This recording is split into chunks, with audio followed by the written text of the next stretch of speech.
Well, we're good to go. We been good. So what's going on with you, man? Man, no complaints. Blessed, man. Chilling in this wonderful world that we live in. Did you have to, you work today? You back at work full time? Fuck nah. I'm finessing my way up in that motherfucker. To get hours? Huh? Finessing to get hours? No. What? To stay under the certain threshold, you feel me, to get that other check. Niggas ain't shit. I pay my taxes. Fuck you talking about? It's a upscale restaurant, right? Yeah. What'd you say the average plate is? We ain't gonna talk about the name of it and all that shit. What'd you say the average plate is? Price. Price wise? About 30, 40. 30, 40? Yeah. Could you see me eating in there? On a good day, yeah. You a lie. See, you being nice, nigga. You know I'm cheap. You still fuck with it just to see, like, I'm okay. That T-bone hitting like $60, ain't it? No. No? No. Oh, well. No. It ain't that bad then. No. I'd take a thoughts Fridays. No, take a date there. No, thoughts. Take a date there Thoughts because go- they have because they got a wine selection too if you fuck with the wines. Thoughts get Fridays, right? Thoughts get what? Fridays. They get nothing. Thoughts get nothing? They get nothing. Damn, that's brutal. No, I ain't gonna lie to you, man. No, I feed them. I feed them. What you gonna feed them? Burger King coupons over there. There we go. They got a Whopper. They got a new Whopper steak burger. She don't know if you telling the truth or not. You know what I'm saying? I mean, shit. We'll go through the Dunkin' Donuts drive-through. Get the big the big and toasty. The big and toast. Wait, what the fuck is the Dunkin' Donuts? Got a big and toast? Yeah. What is that? It's like a grilled cheese sandwich with bacon on it. Oh. Yeah. McDonald's is influencing toast. motherfuckers. Big and tasty, big and toasty. Big and toasty, yeah. Oh, that's what's up. So, did you see what 6ix9ine did today? Nah, what did he do now? How far did he push the envelope this time? No, did I say today? Yeah. No, maybe I was thinking, did you see it today? But it happened earlier this week. Did he wear what, King Von shirt? He put the King Von shirt on, Exactly. laid down on the ground, and typed in, pick your mans. I understand what he's saying about, that thing in terms of, oh, why would you say that? You dissing the dead and all that stuff. And then it was like, yeah, but you can't. That's like, you can because you're entitled to whatever you want to say. But no, you can't say that and not expect any consequences. Right. You know what I'm saying? It's like they said because they into it with motherfuckers and they still into it with niggas. You know what I'm saying? So, right. So and that's gonna go on forever. Like forever. Forever. I mean, whether motherfuckers like it or not, somebody will pick up the mantle of that. You know, I try to. You know, when I talk about him, I be like, shit, I like this shit. This is entertainment, and I be thinking he can't get no more disrespectful. And that's the thing. I'm like, nigga, when he did that, I said, oh, the trolling is entertaining, but it's just you doing certain things now that could possibly affect your family. Like, you seen his baby mama came out like, man, what the fuck? Like, and she told him straight up, like, y'all understand that y'all just can't back down. Y'all got to stand up for something. Right. So if something happened to him, especially what she's saying, something happened to him, something happened to him. No, she's saying she worried about her daughter. Right. But she said if something happened to him because of what he's doing, then it is what it is. He brought it on himself. Right. So, I'll talk to you in a minute. Are you? Yeah. Coming in here with all them bags. Like heels clicking. I'm like, heels clicking. I hear, oh. as she walks in, I'm like, so yeah, like she don't care what happened to him. no. He ain't a dummy. He probably got life insurance for his daughter. You know what I mean? Okay. Like you gonna like to not have you better have something like that. Otherwise, you just So he just got under DJ Academics post. I forgot what post. they still cool though. This new. What I'm about to tell you is new. Oh, Cause I think he fucking with the wrong person right now. I know we thinking like Dirk and them is the wrong people, but I'm not so quite sure. who's another wrong person? Pooh Shiesty. He's young enough to put in effort. Cause Dumb enough to put in effort. Pooh, he just jumped in. That's Gucci guy. He just Gucci jumped artist. in the goddamn comments and went at Pooh Shiesty about his dead brother. This nigga, look, 6ix9ine ain't gonna learn, bro. Something gonna happen to this nigga, man. Wait, he gotta look. He gonna have to buy an island and move. Cause them big ass bodyguards ain't gonna cut it. It's gonna get to a point them big ass bodyguards ain't gonna cut it. Cause The big ass bodyguards gonna look at him and like, dude. we done seen niggas at the club eventually say, fuck them big ass bodyguards. It's going down right now. Yeah. Nigga, I'll shoot them too. It's nothing. It's nothing. Hitmans are coming cheaper now. Hitmans? Yes. I don't know if it be Hitmans- hitmans. These niggas was raised by their mamas, nigga. These hitmans are coming cheaper These now. They niggas not. emotional. Fuck behind it. These niggas are impulse. That's what I'm saying. They won't even think my life finna end because I'm finna kill this nigga right now. Right. You don't think Fucking hitman, this nigga just up it right there. Bang! Hey. These are little rich niggas, man. Them hitmen, they can pay a lot of money. They can pay a lot of money. I think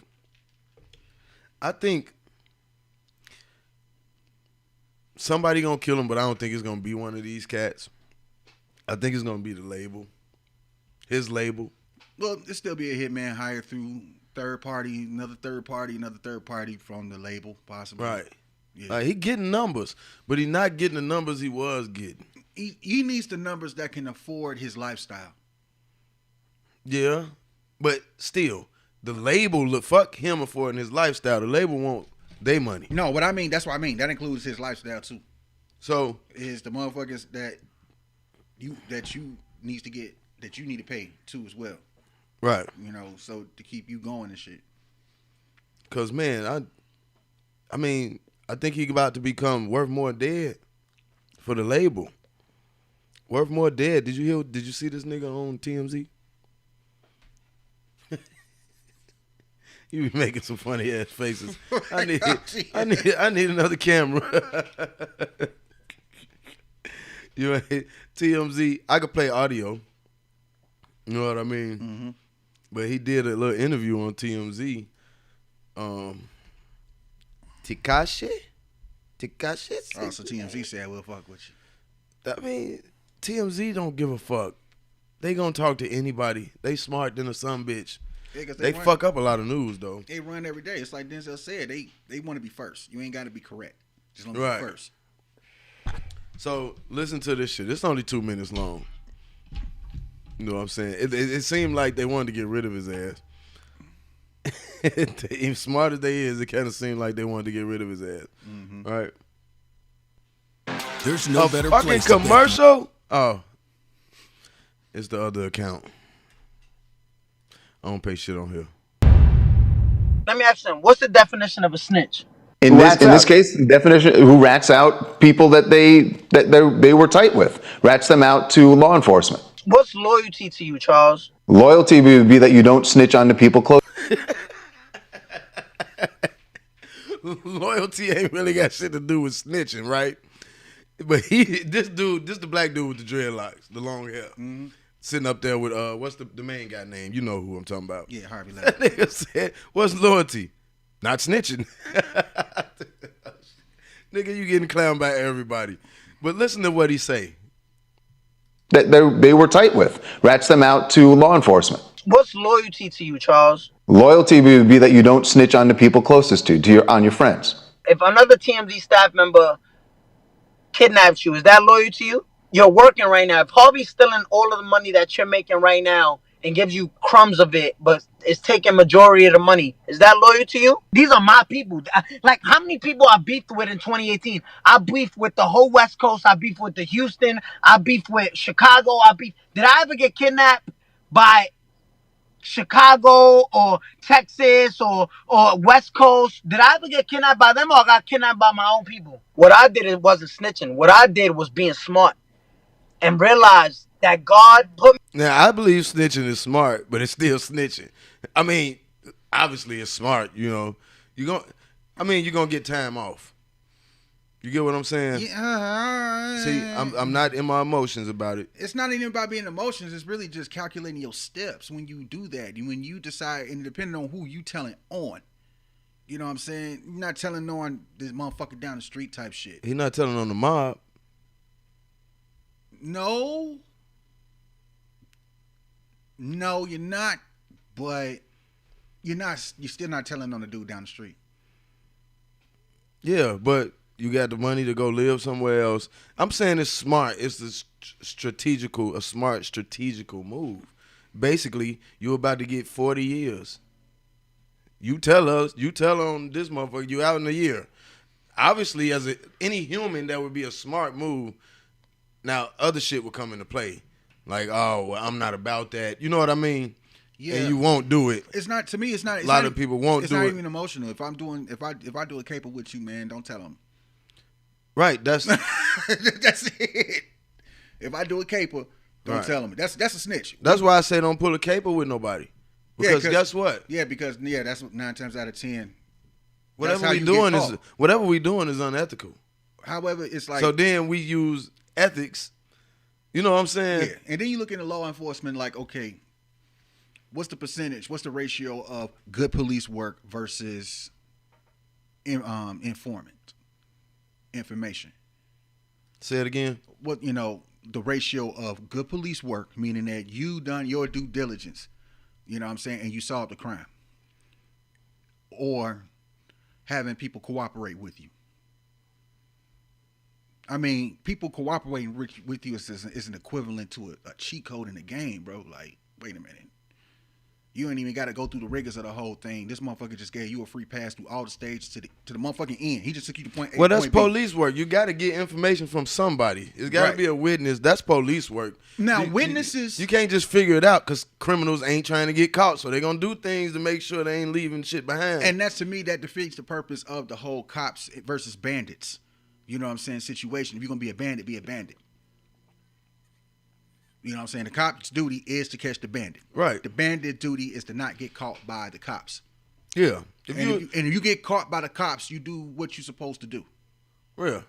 Looking at he wrong because he a part of that shit. And that's my thing. It wasn't he was a little innocent Dandy Hernandez. You know what I'm saying? No, he was 6'9". He was throwing all the gang signs, shaking up with niggas and all that shit, getting into a little bullshit with them. Whether he decided to do it in terms of, I'm gonna join you, or he planned it himself, don't matter. You put yourself into a position of a gangster. You want to portray that shit just like Carlito's Way. Carlito's Way? Yeah. What you talking about? The new Carlito's Way? No, the old one. What about the old one? When he told what's the face, he said, "See, you're a gangster now." Because you wanted to move and shit like that or whatever. You didn't want to play your part. You didn't want to stay in your lane. You wanted to become more than what you are. So now you need to accept the troubles that come with that shit. All right. I was just thinking about Carlito's Way. Nigga, I'm having flashbacks. It put me in a bad space. I was mad when that nigga stepped at the end and shot him. Nigga, I wanted to cry. I probably did cry one time. Yeah, because I wanted him to make it. I wanted him to ride off in the sunset. You know what I'm saying? But damn, man. The Italian Al Pacino running around here playing all these Latino bros. That nigga cold, ain't he? He been playing them too. Nigga cold. Since Scarface. That's the furthest I could go back. Nigga cold. Hey, all right, let's listen to the rest of this. Me there to cut my grass so I can see the snakes in my grass. Do you have concerns about your safety? Even though you believe you didn't snitch, the people that you did testify against, they may feel that you did. And do you have concerns about your safety? Because I've noticed the time that we've been talking to you, you look around a lot. You're looking around you a lot. And I'm just curious if you are concerned.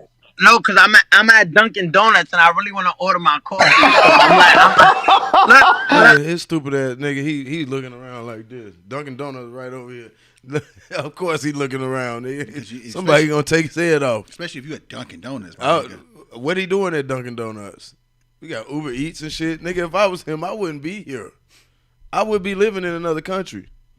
Like, nigga, you put yourself in a position where you order something and shit get delivered to you. You gonna have to have a motherfucker taste your shit before you get it. Like, that's how many enemies you're creating. And those are the known. I don't think he creating enemies like that, bro. No, just hear me out. The known enemies. Okay. The known enemies we see on TV. There's power in words, my brother. You feel me? Those silent enemies that we don't see on television. You feel me? That may be plotting against him. That might be working at Dunkin' Donuts. That might poison your coffee. No, that's what you just said. But what I'm saying, I'm just using that as an example. Is that's an anywhere spot. That's a terrible example, though. I'm using that as like, hey, that's a spot that anything can happen because that's a great place. That's an anywhere. Yeah, but the regular people out here ain't really an enemy of his. They don't really give a fuck when it boils down to silent it. enemies. Not your known enemies. Okay, effective silent enemy would obviously be somebody with power, somebody rich. Doesn't have to be that. It could be you have silent enemies. Those are the people that's chipping away at your shit, your platform. You might have said something you didn't know that offended them, but they probably low-key was offended to the point that they might unsubscribe or try to sabotage. No, it be flagging my shit, and I get the emails. It just don't go down. YouTube be like, I ain't did shit wrong. Right, but those are just silent enemies. You know what I'm saying? That's try to chip away at your shit. Same thing can apply to him. The difference is the magnitude of what he's doing is at a point that it's like, you keep poking at different people. You know what I'm saying? They don't have to be as high up as Dirk and them. Shit. What's face? Pooh. I mean, that's just as high up as Dirk. No. What do you mean, no? Because he got a song with Drake? No. Dirk high up somewhere? No. So Pooh, street dude, assuming. Right. Okay. Assuming. Yeah, he a street nigga. Right. Do we got, I hate to ask this dumb question, underlings, minions. How many people are willing to go to bat for him? Underlings and shit. Man, just say niggas that he fuck with that's not rich. Right. That's not on TV. That's saying like, nigga, I got you. Nigga, you need something done, I got you. Right. Because when you get on, there's always somebody that's going to come out the shadows and going to tell you they got you. Right. But don't never use that example no more, nigga. What example? Ain't nobody poisoning Dunkin' Donuts. Let's get back to this damn poison donut. I gotta stop you there. Because you pulled this shit last time, 2 weeks ago. What? I forgot what we was talking about, but you started talking about the silent enemies. Yeah. Like, your ass be killing me sometimes with this shit. It's the silent gray enemy. area. Those are the, what was that? What's that, the 48 Laws of Power? I know. You can just say that shit, too. That's, hey, nigga, it's a lot of truth to that shit, man. There's a lot of truth to that shit, but it's also opinion. I mean, you can't tell me that's a factual book. It's a philosophy. It's right a or wrong. philosophy. Yes, it is. I didn't read that. You should. Why? It's interesting. Oh, okay. I'm going to ask you a little more about that when off screen because I need to know what's interesting. I feel like I don't need to read it. People tell me, read that shit. But The Art of War, I say, hey, you need to read The Art of War. That too. Throw that in there. Throw that in there with the Laws of Power, and then we had YouTube, so you could just drive your car and listen to the audio version of the Laws of Power. Can you? Yeah. On YouTube? Yeah. Don't you hate listening to an audiobook with a boring ass motherfucking reader? I mean, if I'm driving. Dude, you put me to sleep, nigga. I mean, if I'm driving and shit, hey, you know, that's what the candy and shit for. Like, who the fuck picked this guy? Yeah. Dry as hell. Sound like a pretty soon the phone's gonna be like changed to this voice. Right. And you can get like Chris Rock reading this book to you. Morgan You Freeman. get what I'm saying? Morgan Freeman and something. Morgan Freeman. I love Morgan Freeman. That nigga will put me to sleep too. Look here, son. That nigga was putting me to sleep and leaning on me. No, he wasn't. That was good. That was good. That was a good movie. That was a good movie. That was the highest most strong ever. Right. They laughing like Tekashi said something for him. I'm just trying to get the coffee, nigga. You scared? I'm at Dunkin' Donuts and I really want to order my coffee. So I'm like, look, I swear to God, I'm at Dunkin'. So you're not worried about your safety. No, I'm at Dunkin' Donuts. I really want to order my coffee, and I'm like, damn, should I go to drive-through or like the people right there gonna notice me and say like, yo, 6ix9ine while I'm on TMZ Live. When I went to jail, I got addicted to coffee. Like I didn't know how happy coffee made me. Like coffee, like I'm addicted to coffee now. We're going to let you go into Dunkin' Donuts right now. The coffee is delicious there, by the way, so you're making a good choice. It's delicious, and it makes you go to the bathroom in like 3 seconds. Hey. TMZ know how to finish it off. Make you go to the bathroom in 3 seconds. Do. That's why I had my first coffee at home in the morning. I had to tell my job sometimes, like, man, let me start at 8:30, bro. 8:30. Because that shit come in between 7:45. All right. 8 o'clock. we getting a little graphical. We getting a little graphical here. We getting a little graphical. Hey man, when you get older, you know the subject of your colon, you know what I'm saying, is it becomes more common. You know we ain't that far from smelling like old people. You know old people got that smell. It ain't bad. It's just you know the old people smell. The senior citizen smell, yeah. Nigga, we ain't far from it. What, I know you want to be in denial. Smell like mothballs? Or something? No, they don't smell like mothballs. You foul. You foul. Older folks don't smell like no mothballs. Nigga. Nigga, we ain't far from 60. Cedarwood? What the fuck? Hey, nigga, I got some cedarwood body cream, nigga. Shit, fine. Maybe I might already be smelling like an old nigga. Geritol, nigga. Getting this motherfucker smelling like Ben Gay. Ben Gay, nigga. Ben Gay, that's the new cologne. So, like I was telling you earlier, the black cop in Tampa Bay told the guy, "You going to jail now, nigga?" They fired him. Everybody trying to get him back hired. Police union, people stepping in all around Florida to try to help him get the job back. I think they're going to hire him back. But do you think a black cop should be able to say that?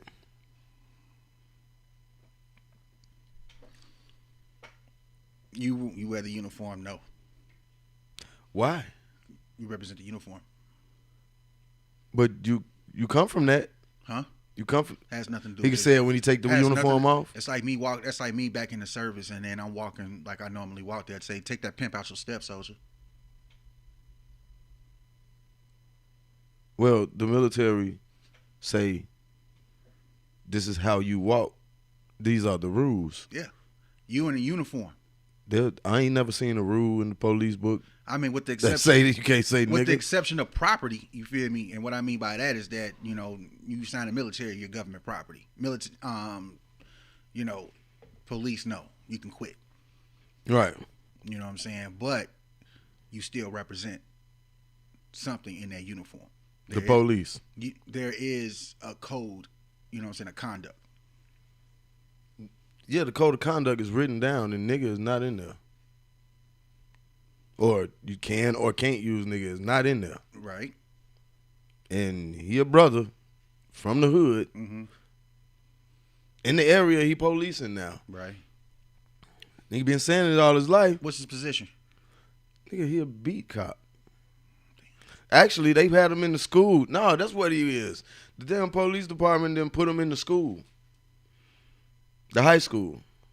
Oh, so he was a liaison. No, he was a cop. The high school needs a cop. Police liaison. A cop that works in the high school. What is a liaison? It's a cop that works in the school, but they call police liaisons. Are they really? I don't get it. What's the definition of a liaison, nigga? I don't know, nigga.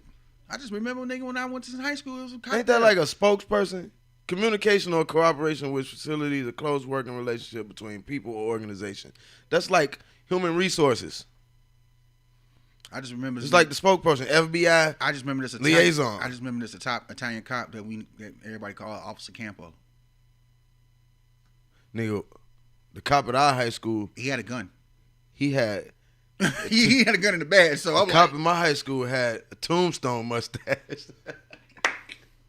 Yeah, that nigga had that bitch was curled up. You could tell he did it every morning the same way. I'll be your Huckleberry. that nigga probably box like this and shit. Dude be whooping your ass on no, he ain't the one that be whooping your ass on Tyson knockout. Oh, not that nigga. No, I No, know you talking whoop about- his ass on you whoop him, Tyson. yeah, I know You what you whoop, that's the talking one you beat the dog shit out of him. That's the second nigga after Glass Joe. Oh yeah, Glass Joe. Glass Joe, the most famous person after the main little guy on that damn thing. It's like you not supposed to lose against that nigga. That's how they jump down on you. Yeah. You lose against Glass Joe, don't even pick up the controller. I mean, everybody lost Never. the first time you I played never- the game. I never lost against Glass Joe. You just don't remember. I lost against the second nigga, but I never lost against Glass Joe. I don't remember losing, but I'm pretty sure I lost. I'm still colored there. I still know the code how to get to Mike You Tyson. ever beat Tyson? Yeah. Knockout? Yeah. And you beat up Mike Tyson? Yeah. I never beat that game. I never beat the game like straight through. Nigga, most of them Nintendo games When I got never older, beat. when I got older, yeah.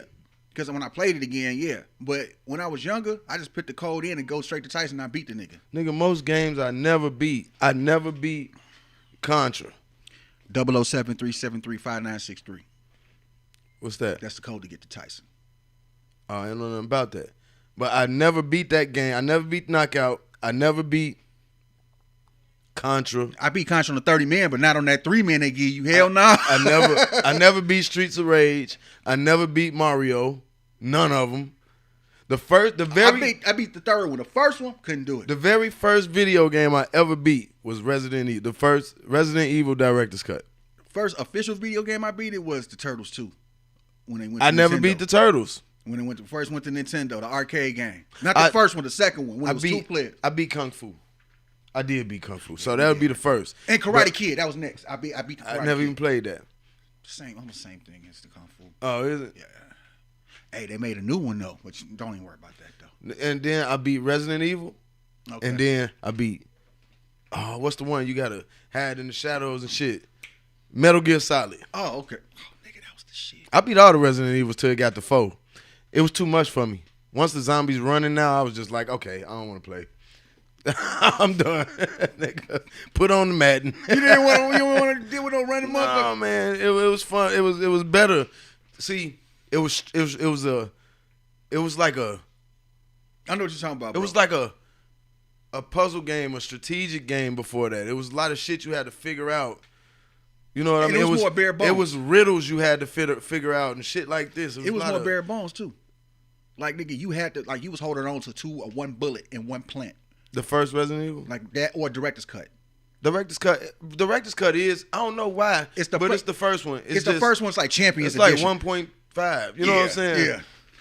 So I say I never played the first one. I only played Director's Cut first, but it's the same thing. Did it scare you? It might be a little more gory. Did it scare you at all? It scared everybody, nigga. When it first came out, niggas was like, I ain't playing it in the dark. Nigga, my mama and my sister never sit in the dark and watch you play it. Nigga, we all in that bitch. Them doors opening slow as hell.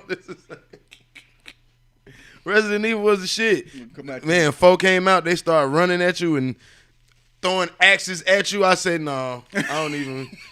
Fuck this. I give up, nigga. John Madden. Yeah. NBA Live. Here we go. This is all we got. This is all I'm gonna do now. Is this basketball and this football shit. Hey, House of the Dead was my shit too, though. I like that. That was an arcade game, though, wasn't it? It was an arcade, but it went to Dreamcast. Dreamcast was such a shitty system. No, it wasn't. Yes, it was. No, it wasn't. Yes, it was. No, it wasn't. It was before its time. It wasn't before its time. Yes, it was before its time. The only shortcoming that the Dreamcast had that it couldn't play DVDs. That was what put PlayStation 2 over it. Was the fact that it could play DVDs. PlayStation 2 was just better. No, it wasn't. Dreamcast was before its time. It had online capability. So did it come back better later? Yeah. Since it was before its time? Yeah, it did. And where? And what? Where's it at? It's called Microsoft Xbox, nigga. Microsoft Xbox? Yeah. No, that's not. Yes, it is. Xbox 360. The Xbox 360. The first Xbox that came out to, that's the Dreamcast. That's Genesis? No. Because the Dreamcast. Same developers? Yes, because the Dreamcast was developed by Microsoft. It was with Sega, but the system was used was a Microsoft Windows system. It wasn't developed by Microsoft. It was developed by Microsoft using the Windows system. If you look at the Dreamcast, It was developed by people using the Microsoft system. I'm telling you, when you had didn't you have the Dreamcast? Yeah, it was terrible. The controllers was so terrible. Nigga, on the box, nigga, it shows right there. It says it has Microsoft Windows capability. That's why when nobody ready for the See, this nigga, you was a nerd. You was too in the games. Nigga wasn't reading that box. Bruh, motherfuckers was not ready for that online shit. Dreamcast had the online shit before motherfuckers was ready for it. What do you mean motherfuckers wasn't ready? They wasn't ready to play online with their games. What do you mean they wasn't ready? When nobody ready to play online, when Dreamcast brought... What does not ready to play online mean? What I mean is that when Phantasy Star came online, that was one of the first games on the Dreamcast or the system that you was able to play online. What do you mean people weren't ready? Were they not capable of playing online? They didn't have the shit they needed to play online? Or do you mean... They wasn't ready to accept... People say, I don't want to play online. No, they wasn't ready for the online multiplayer shit yet. That's what I'm saying. I don't get it. It was still don't get it. Okay. I don't know what not ready means. I'm trying to figure this out, before nigga. its time. That's what I'm saying. I don't know what that means. Boy, you a vague ass nigga. I ain't trying to be vague, niggas. Before its time. That's what does that mean? Shit, nigga. What does that mean? That's like, nigga, I come with that mean people wasn't ready. What is not ready? Because soon as the shit, from what I seen, when people started playing online, everybody was like, oh, this the shit. Wasn't nobody saying, no, fuck that online shit. I want to play offline. No, it wasn't that. What I'm saying was that when it came out, and then it has the online capability, everybody wasn't hip to that shit yet. You know what I'm saying? Some people was. But most people, no, they wasn't. We was still, you know what I'm saying, in that whole, we was in transition, like we ready for the next level. You know what I'm saying? Dreamcast had us in limbo. But PlayStation was straightforward, like, nigga, here, you can play your DVDs on this bitch. It's over with. Oh, and it was backwards compatible. You could play your PlayStation 1 games on that bitch too? Come on, man. Oh, yeah. But, y'all was some gamers, nigga. And then, but in the long run, Dreamcast still held its own even after, because it resurrected itself because it was one of the very few systems. How did it hold its own? It held its own because it had a great emulator. It was a great emulator as well, that you could burn games. Like, you could go to Walgreens and get you a stack of CDs, and you could put games on CDs. You feel me? Load that bitch up. I got my Dreamcast at the crib playing all kind of shit. Right.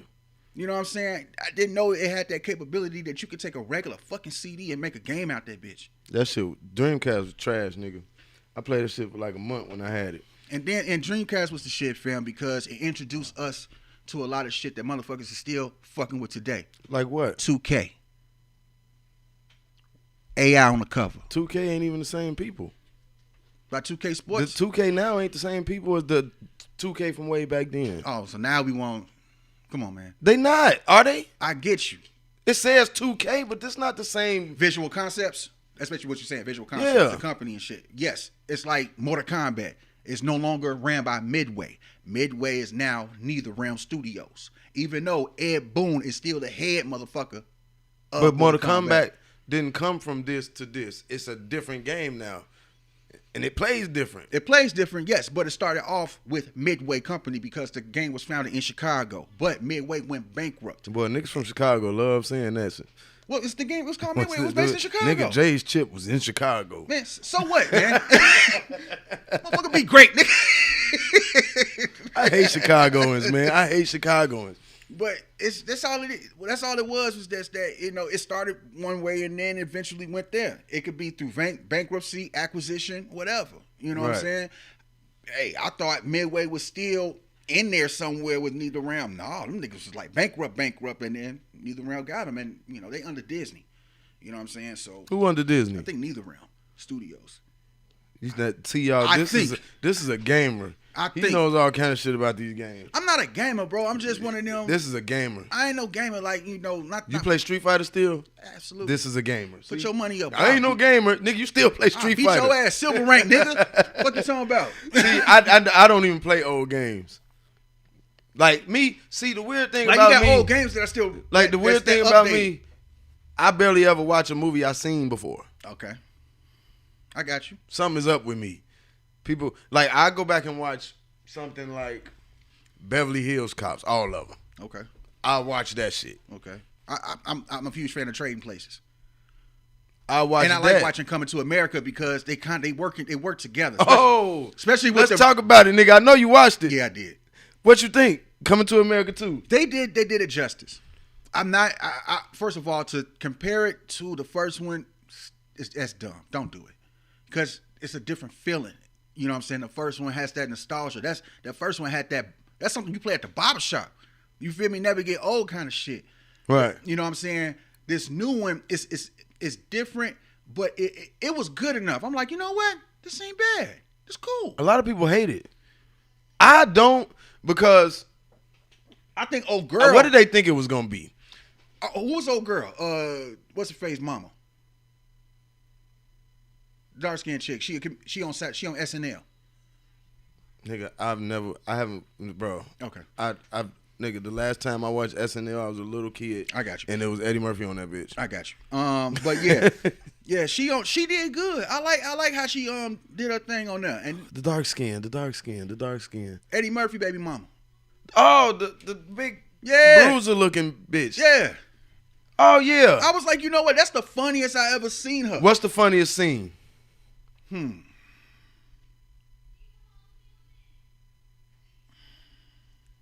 gonna watch it again. Give me a second. Funniest scene in Coming to America 2.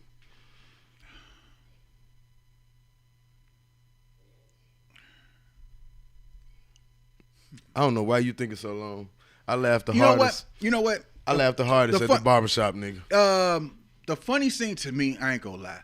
The funniest, yeah, I had to give it the barbershop scene, but my shit is weird, man. Like when I saw the Duke great grandson.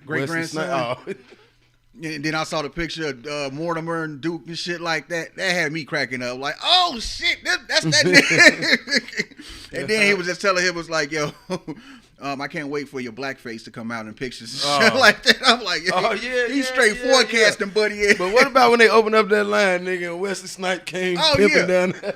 Michael Jackson said, the most well-endowed man in all of Africa. I'm like, this nigga here. What's the name next?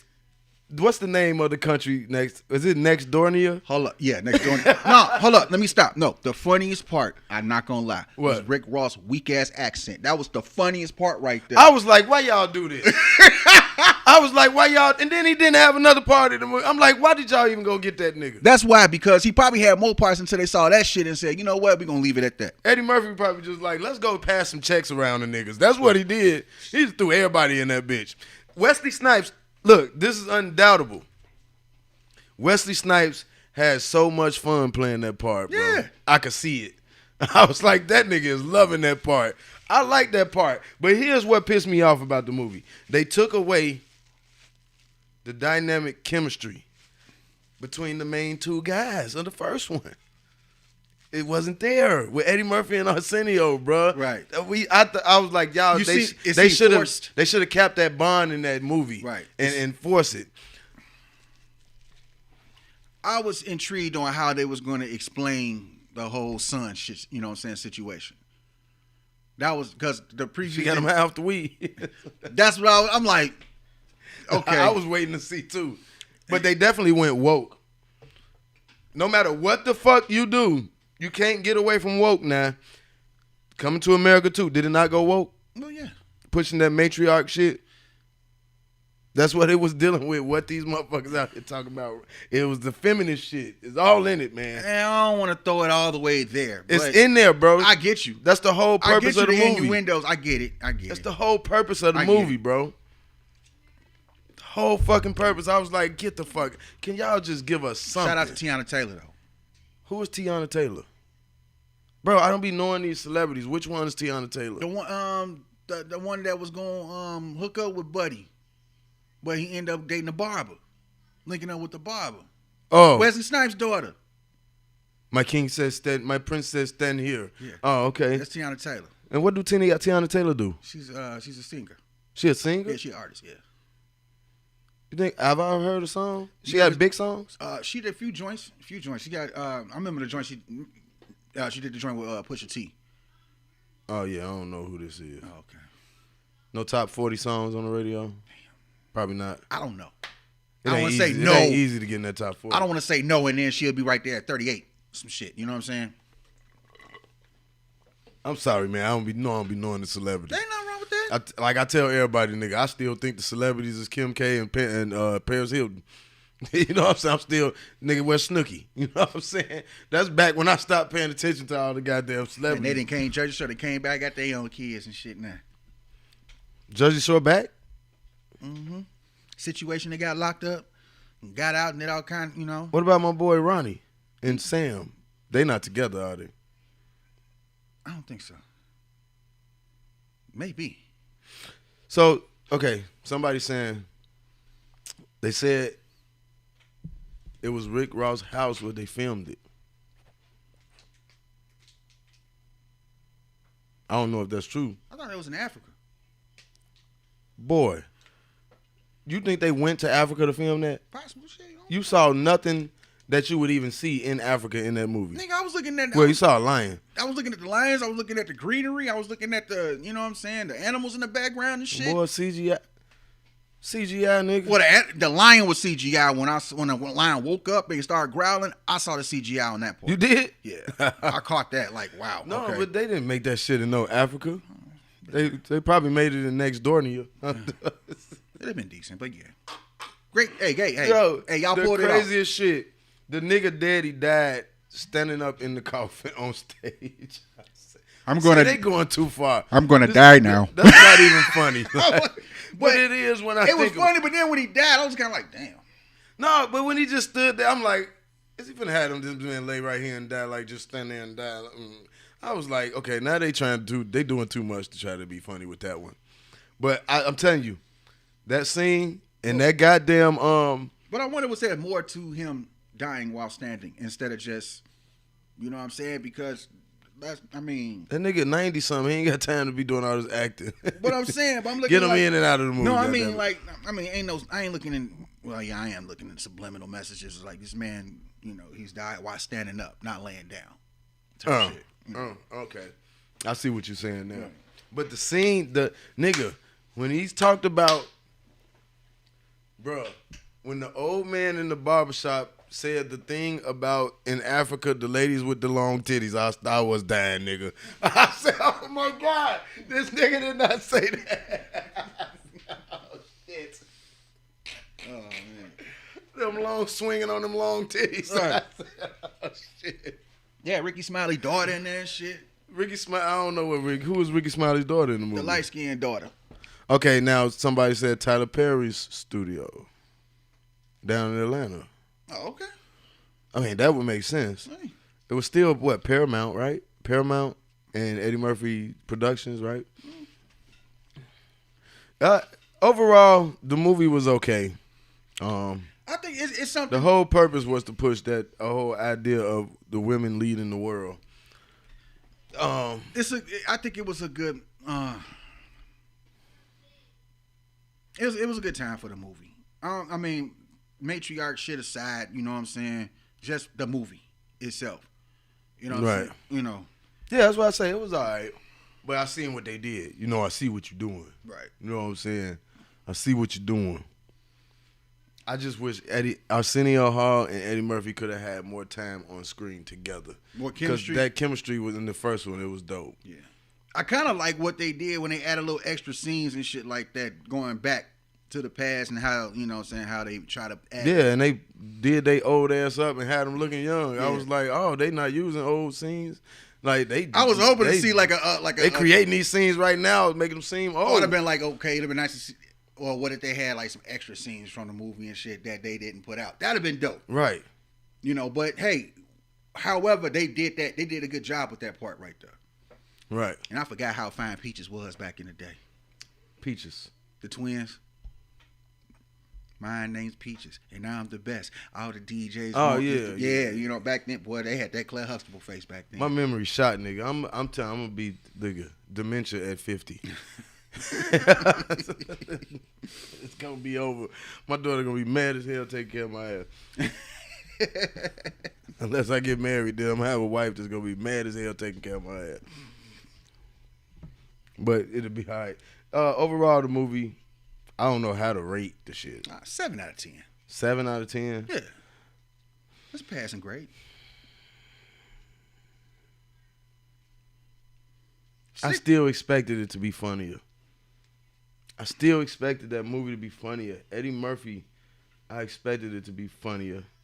See, the crazy thing is, Wesley Snipes was funnier than Eddie Murphy Okay. in the movie. Okay. Like, I don't know what's going on with Eddie. Like, bro, you know how to be funny, bro. Can you do it? But was he funny? Okay. In the first one, I mean, how much funny could he be? Because to me, in the first one, Eddie Murphy wasn't the funny one. It was a whole bunch of other shit that came in that was funny. Like, to me, I was surprised Eric LaSalle was not in Coming to America 2. I would have liked to see Eric LaSalle. You know what I'm saying? Okay, I get what you're saying. Eddie, I mean, he was funny And I would have liked to see... because in the barbershop, he was funny in this one. Because that was still him playing those characters. That's when he's funny. Except for that one guy. That's when he's funny, is when he's playing other characters too as well. I like that. You know what I'm saying? And so, Arsenio, he played the voodoo auntie or whatever. So Yeah. I don't know. I didn't laugh enough at Eddie. no, He might not have been funny back in the day on that first one. that's what I'm saying. It was a whole bunch of other stuff. It was just a good ass movie. the Soul Glow, the Jerry curls and shit, the Reverend Randy Watson. But that was all him writing those parts. That was all him. That's probably the best part of Eddie Murphy right there, is that, okay, him, you know, Not true. Trading Places, that nigga was hilarious. Beverly Hills Cop, he was fucking hilarious. He was hilarious, but I like because he was playing this one character, but him and Dan Aykroyd worked well together. You know what I'm saying? Yeah. And then the scenario was the fact that they thought he was going to be this dude, but they they turned the tables on him. And they did it so, and I like how they broke it down in terms of how they going to do it. Okay. You know? And Dan Aykroyd, I would love to see a Trading Places 2. I would like to see that. I don't. Why not? Because I don't see nothing matriarchal Because about that. Because they're going to make the whole movie about equality and race. At the same Shit. time. They tried to do that shit on the first one. Huh? They tried to do it on the first one. But they didn't push it like that.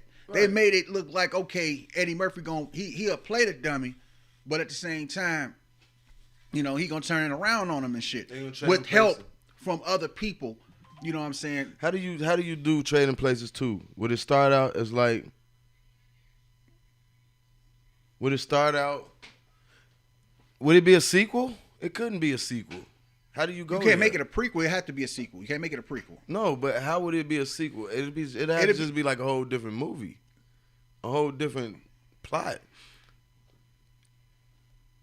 They would probably have to. I don't want write them to redo it though, because then you're gonna have to throw a whole comedian, a different comedian, that probably ain't funny. It'd have to be like they kids, they the fathers and shit, Right. And they kids somehow come across each other in the business world or something.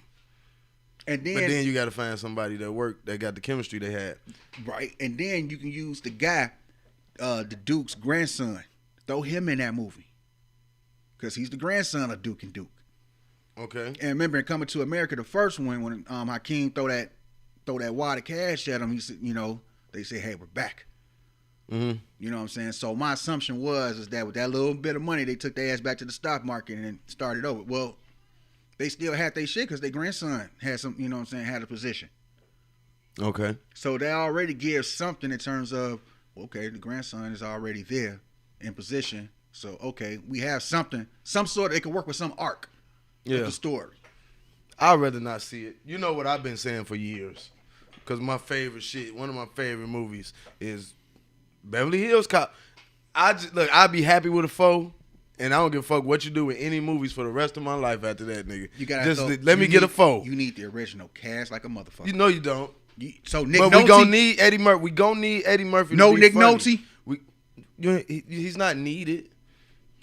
Nick Nolte's not needed. Okay, so you need somebody who's going to play that other detective. Well, Axel Foley, he's going to be retired. But there's a lot of great white actors. Right. But what position he's going to play? Because now he's going to be retired or on the verge of retirement from the police. What? On the verge of retirement from Detroit Police Force. I don't know. I just want a 4. Nigga, Ain't that trilogy is like up there. I don't know no trilogy better than that. I mean, was Metro? You remember that movie, right? Metro. With Eddie Murphy. Metro. He was a cop. Metro. No, I don't know nothing about Metro. You sure it ain't Candy Murphy? No. No, he was a cop. It was almost looking like it was a sequel to one of those Beverly Hills Cop. A 97 film? Yeah. Metro. It looked like something I had to see. I'm sure you seen it. With Michael Rappaport? Michael Rappaport would be good in a part 4 with the Beverly Hills Cop. But then they definitely gonna throw in some racial. I can't stand his ass no more. I like it when he rants. Mike, I don't like that shit. He has to rant. No, because that's when he the worst. No. He the worst. These men in media, these famous men, they have such big pussies right now. Big, juicy, camel toes. Dripping pussies. I'm sick of these motherfuckers, man. I just like the niggas that shut the fuck up now. Shut up and dribble and all that. I like that now. Well, that's the safest way. Fuck that. I'm rolling with Tom Brady. He shut up and throw. That's the safest method right there. Because you niggas wildin'. Because Michael Jordan told motherfuckers a long time ago, like, look, man. Yeah, Michael Jordan. How about that? I like Michael Jordan for that. He waited until he got in position.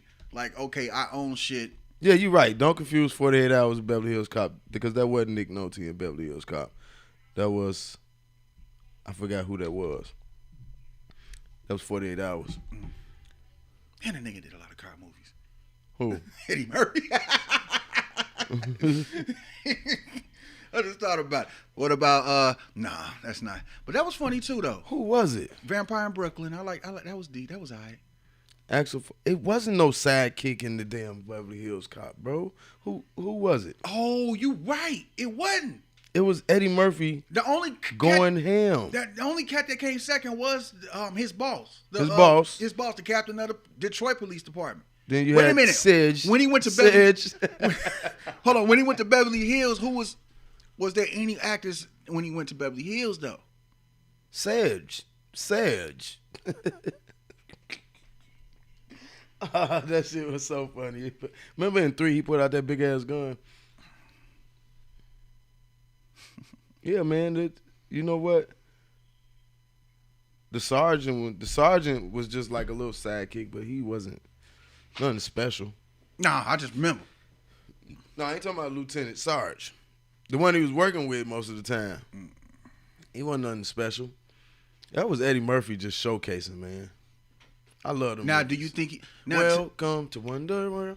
Yeah, that was my shit, bro. I mean, the coldest I just seen Eddie Murphy lately on one of his later joints, not even a movie that was his movie, was when Dreamgirls. When he was Thunderbird Early, aka James Brown. Dreamgirls. What is Dreamgirls? With Jessica Hudson. I had to see this before. Jessica Hudson. Who the fuck is Jessica Hudson? Jennifer Hudson, my bad. Oh, Beyonce? No. Beyonce wasn't in it? Dreamgirls. Oh, yeah, you're right. Yeah, she was. Eddie Murphy? Yeah. Slick, swindling motherfucker? Yeah, but he was playing somebody else, though. He was playing, his name was Thunderbird Early. Bro, yeah. But I was like, that's James Brown. But yeah. He showed out in that one, though. I don't really remember it too much. I remember it not being a good movie. That's what I remember. I think Eddie Murphy showed out in that movie. I didn't care much about the rest of it, but Eddie Murphy showed out definitely in that movie. See, I remember stuff when niggas show up and show out, like Jamie Foxx on Ali. That's when you show up and show out. You know what I'm saying? Right. And you know, Will Smith did okay on Ali. I give it to him. Not bad. Great. I give it A for effort. It's still hard for me to take it serious when Will Smith got a crying scene. I think the best crying he ever did on camera was Fresh Prince. Is why he don't want me. Uncle Phil, why he don't want me. That was probably the best scene, the best crying he ever did. They did a couple takes on that one. James Avery told his ass, like, man, I need you to really dig deep on this one, man. James Avery's Uncle Phil, right? Yeah. Did he? Yeah. They talked about that? Mm-hmm. Oh, Will Smith. And Will Smith James been around a Avery. long time. James Avery, he one of them classic actors type dudes. Like, man, I did theater. You feel me? You know, a lot of people say Will Smith wasn't funny. No. I think he was goofy. He was- It was funny. At the He time, was just a goofy he was a character. right, and he was that character to loosen everybody up in the house. That's what he was. He was trying to get people to loosen Oh, up. you know what? I mean, stop, man. See, I be forgetting shit, and then it come to me. Let me stop about the crime scene, because that's not the best he did. You got that movie where he was struggling with his little son. What's the name of that movie? Pursuit of Happiness. Yeah. Yeah. That he did some good acting in that shit. Yeah. Nigga, I feeling like I was That in was that MGTOW. situation. That was the prequel to MGTOW right there. MGTOW? Wait. MGTOW? Yeah, that was the prequel. Like men going their own way, MGTOW? Yeah. 'Cause Explain. Remember how he had to, he was trying to sell some shit, you know what I'm saying? Wife didn't believe in him, you know what I'm saying? Possibly like, hey, there's probably some old shit or whatever that, shit played out. But she left the nigga. And the boy. Savage. You know what I'm saying? And so him, the man, you know what I'm saying? Father and son had to struggle together.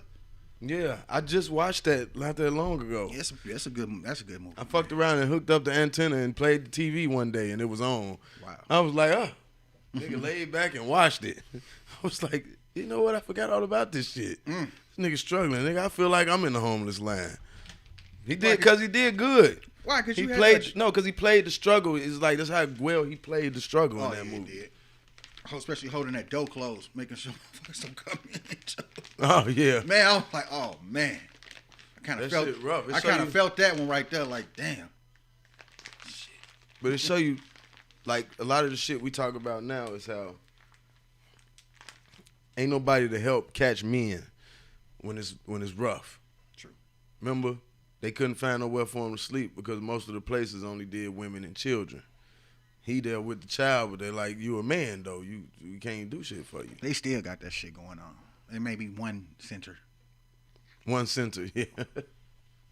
No, I ain't never heard of a center for men. But things are going to change. Like you got homeless shelter for like anybody. Those things are going to change. Things are slowly turning around. Speaking of turning around, is What's gonna change? things that our situations. No, Yes. nobody's gonna pat men on the back. No, it's not so much pat man on the back, but these things are going to change. I'm gonna give you a quick example. I should have saved the shit on my phone, but this guy, I guess he worked at I don't know if it was a pharmacy or something, but he was the only man working there. The rest of the employees were females. And so he was discriminated against and everything, to the point that, when it came to lifting heavy things, he was always the guy and everything to lift. When they had their girl-only meetings, he was excluded from those girl-only meetings. Did he sue? Yes, and he has a case of being discriminated against. So it's still going. It's still going, but he has a very strong case. Yeah, take that money. So that's why I said I think things might be there's a light. There's a light at the end of the There's tunnel. no light. Ain't Oh, no bro. hope. Ain't no hope for a man struggling unless the man just gotta. The It's not world so gonna much- tell you, get your ass up and figure it out. Well, yeah, that's what makes us awesome as well. But We gotta just deal. We gotta deal with it, and we gotta figure out a way. Ain't no getting help for us. it's just showing. Which I'm fine with. It is what it is. But with the whole thing of the matriarch and the whole thing of just with feminism and shit like that, it's cannibalistic. It eats away at itself. Yeah, it definitely is. I think it's racist because I don't see them standing up for any sisters that got killed.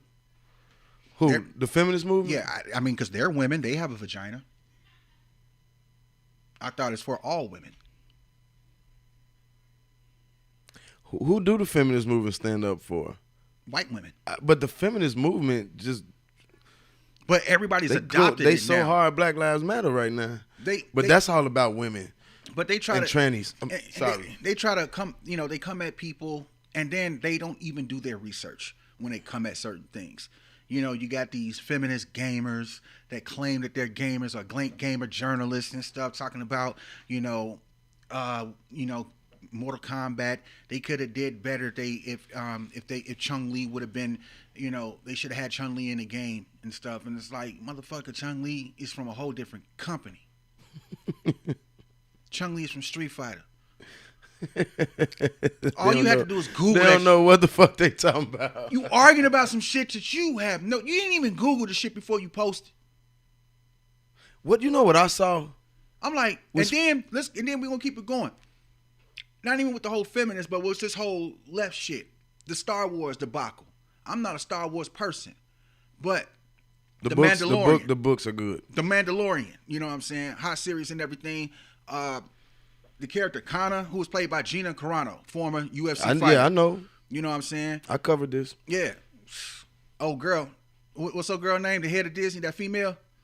The head of Disney? Not head of Disney, but head of Lucasfilms. I don't recall. Kathy something. Right. Or whatever. She about to go. You think so? Fuck yeah, because a lot of fans and all the people cancel their Disney subscriptions. Yeah, but When they're not going to they bring Gina back. No, they're not going to bring Gina back. That's a whole... Gina ain't going to come back. She's not going to come back. She already got work somewhere else. Guess who with? The fucking Ben Shapiro company. They finna do a movie with her. But then on top of that, then they going after... Who's the guy that... I don't watch The Wicker, but he played Superman. I don't know. Right. But he... latest joint he does... He's the main character in The Wicker. Right. They coming after this nigga because he dated Gina Carano 10 years ago. 10 years ago. Whole soul buck. This bitch was still fighting. Like I know this ain't nothing to be mad about, right? Space Jam 2. They took the titties off the bunny chick. Oh, she ain't even wearing the shorts she wore before. Yeah, they took her titties off. I'm like, well, I don't know what's up with them. Yeah, man, they finna have Pat from Saturday Night Live. What? Pat, that's me. Remember her? No. She had the curl and the glasses. This was like in the 80s, bro. In the early 90s. I never watched Saturday Night Live. Nigga. Not. Honestly, I've never watched the episode since Eddie Murphy when I was a little child. Oh my God. Yeah. I've never, like, I've out of all these years, I've never sat up here and came across it and said, let me watch it. Right. It's just not my cup of tea. Gotcha. All my life, it was just too white funny for me. It wasn't enough funny. It wasn't my level of funny. I got you. But yeah, Pat was that it person. Right. That pronoun before it was. I was a Mad TV guy. I was a Mad TV guy. I was Mad Saturday Night Live wasn't shit to me. Mad TV. I was a Mad fan before it came on TV. I was copping the magazines, the Mad magazines and shit.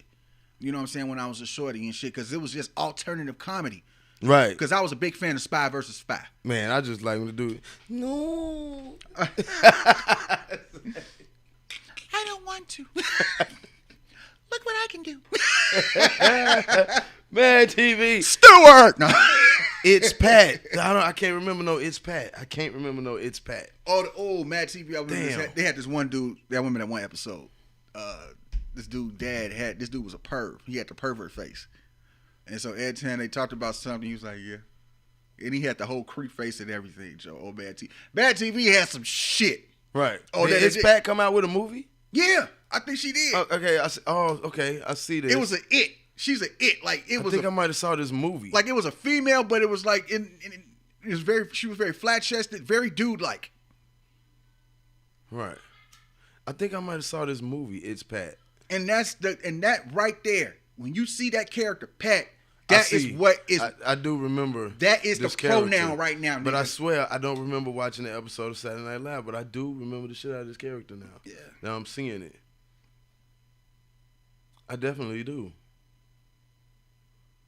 Wait. That's me. She ended up being like a dyke? You couldn't at that time. I'm talking about in real life. I thought it was somebody that played her. Man, she looking like Jill Soloway. No, wait. What's her name? Not Jill Soloway. Okay, what is chick at? Wow, that's like you can't even tell what that is. Exactly. Saturday Night Live. I'm trying to think if I ever sat down and really watched it. I don't remember. The one episode where Richard Pryor was hilarious. I never remember that. I just remember Buckwheat back in as a little child. Eddie Murphy was on that bitch, and we must have watched it 100 times. My mama recorded it on tape. Remember, you could do that back then. You record it on the tape, and we just watched it a bunch of times. I like the Chris Farley. Chris Farley was decent. Chris Farley. Yeah. Nah, I didn't watch him on there, but I do like Chris Farley.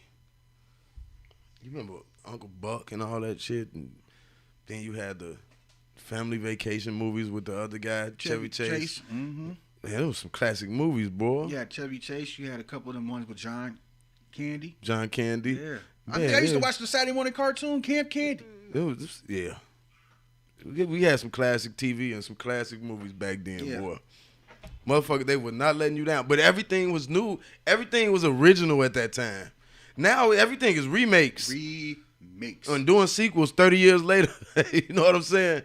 It's all remakes and shit. Boy, they have like over 400 different Power Rangers. No, they don't. Yes, they do. They got a lot of Power Rangers. They still got them, and they going strong too, G. They go hard. They going hard, bro. They going hard. I'm looking like, hey. That production was so terrible. It didn't even look like they was hitting each other back in the show. But I was lit. That shit was lit. I get off of school. Power Rangers was lit, though. You know what I'm saying? Motherfucker get hit, then they'll turn around and jump and do a front flip. Oh. Right. Fighting putties. I go back and look at that shit now. I be like, boy, we like some terrible shit. At the same time, we like some good shit. We like some terrible shit. Hey. All at the same time. I mean, don't get me wrong. I like the Power Rangers because it just reminded me of Voltron. Okay. You know what I'm saying? Because it was a bunch of colorful animals that came together for one big nigga with a sword. Right. That's basically because I knew what was going to happen. Oh, right. they finna combine to this one nigga. Okay, he got whooped most of the damn fight. Oh, he brought a sword out. It's over with. Yeah. That's like Kareem Scott hook. That's a go-to move, fam. Like it's curtain. I guess so. Man, childhood memories was It was the best, bro, because you saw the most creative shit wrestling, nigga. That was the best shit. Not just the wrestling. I'm talking about the improvs. The Ric Flair improvs. The wrestling as a kid watching WWF was off the chain. Bro, nigga, this is when the uncles and shit was like, okay, let's move all the couches. We all finna play wrestling. You jumping off couches with your uncles and shit. Yeah, and I was learning daddy, all the finger four leg locks while I was hurting niggas. Cause like my uncles, we'd be wrestling with them. They'll let us and let us jump and do all kind of shit to them. Boom, you know what I'm saying? And you know, like half of my family Mexican. Mexicans still watch that shit. Oh, they shit. Grown old men, nigga. What's it called? What's it called? What? The wrestling with the Mexican wrestling. It's another name for it. Oh man, I don't know. Man, yeah, that shit everywhere though. It's up there though. I remember driving past one of these restaurants right there. They was on North Avenue. They was probably throwing a in match. the parking lot in front of the restaurant. Nigga. I was like, damn, is there some wrestling going on over there? I had some shit to do because I definitely wanted to get out and stop. But the Mexican wrestlers, they come out with some cool ass outfits on, nigga. The shit is crazy.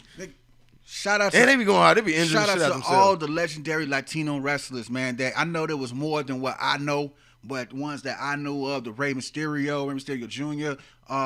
You know what I'm saying? What's Buddy name? Latino Heat. What's his name? Eddie Guerrero? Yes. God rest his soul, man. They was all my shit. That nigga was cold. I mean, all the wrestlers. Back in the day, nigga, all the cold, wrestlers. Bro. I actually paid attention to all the wrestling. I liked the fighting growing up. Razor Ramon. He was a pimp. Hey, yo. Chico. Like those. I still believe, I look at my auntie. Characters. I still believe when he talk. I think my auntie was over there getting wet, nigga. Something changed about it when he came on TV and spoke. And I just see us. Hey, with that toothpick, bro. And you listen to the music in the background with the Scarface music in the background. If you listen to Razor Ramon's intro. Chico. Nobody was cooler than the Flair, though, nigga. Woo! Bruh. Nobody was cooler than the Flair until The Rock came. Woo! The Rock was just something else. The Rock was something else, but Ric Flair. It doesn't matter. Ric Flair, Macho Man, in terms of improvs. You know what I'm saying? On the spot, legendary shit that is still being used to this day. Right. You feel me? Ric Flair, off the top. Ric Flair the man. I mean, come on, man. That man's Rolex. Nobody fucking with Ric wearing. Flair. That nigga diamond ring wearing. That nigga still out there slapping. Kids stealing. Woo! Wheeling and dealing. Limousine riding, jet flying, son of a gun. And I'm having a hard time holding these alligators down. That nigga, that's the Nigga, You want to talk about I saw him flexing. last year in the ring slapping the shit out of somebody. I said, this nigga will never give. He gonna die doing it. Right. Not in the middle of a fight, but he ain't never gonna retire. Hey, man, that shit's still paying the bills. And he got his daughter, Charlotte. I don't know nothing about his daughter. Charlotte Flair. What, she fine? I ain't saying she fine. Shit. I'll go. What'd you say? I'll go. You a go? Yeah. She got money. And she divorced. Yeah, I'll fuck anything with a bunch of zeros. You could be a fucking donut with legs. If you got some zeros, some more zeros behind it, knock the sprinkles off your ass. You know what I'm saying? Right. Look, I'm just terrible. I'm so savage. I shouldn't be talking like that. Charlotte Flair. Let me see. Charlotte Flair. Charlotte Flair. Charlotte Flair. Oh, never mind, man. Her arms got too big. No, show me her though. I want to see her face, nigga. I don't give a fuck if she look good or not. I just want to see who you talking about. I never seen Yeah, Charlotte Flair. his daughter.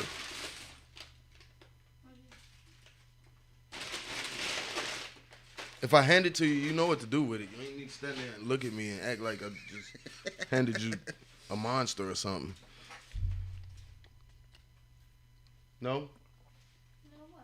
All right. So this is Charlotte Flair. Boy, she look buff as nigga. That's what I said. Her shoulder. She'll beat me up, man.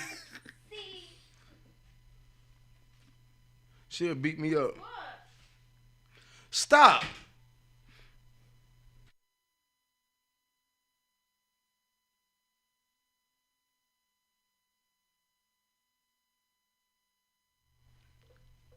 Good Lord. Tripping. Hell, I ain't, boy. I mean, she's strong, bro. She's strong. Ric Flair's daughter is strong. Like, you can't even make her mad if you dating her. Like, you can't do nothing to make her mad. You're gonna be in trouble.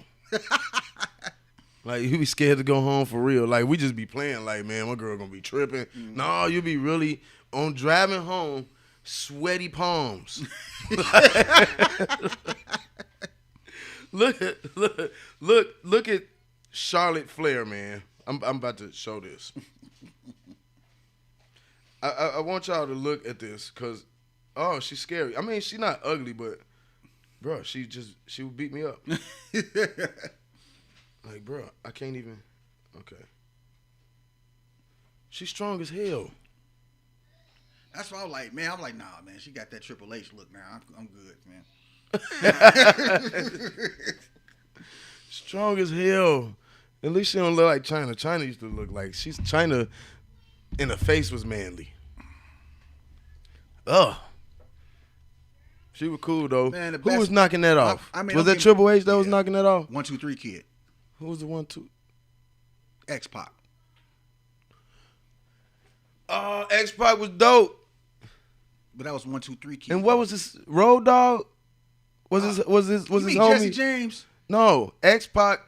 Yeah, Nigga, that was a tag team. X-Pac and Road Dogg. No, X-Pac. You had X-Pac, Triple H, and then you had Shawn Michaels. No, bro. X-Pac, a.k.a. the 1, 2, 3 kid. X-Pac was The 1, 2, 3 kid. but X-Pac was a tag team. Yeah, but With- X-Pac, that's his name. I know, but his tag team DX. partner. What was his name?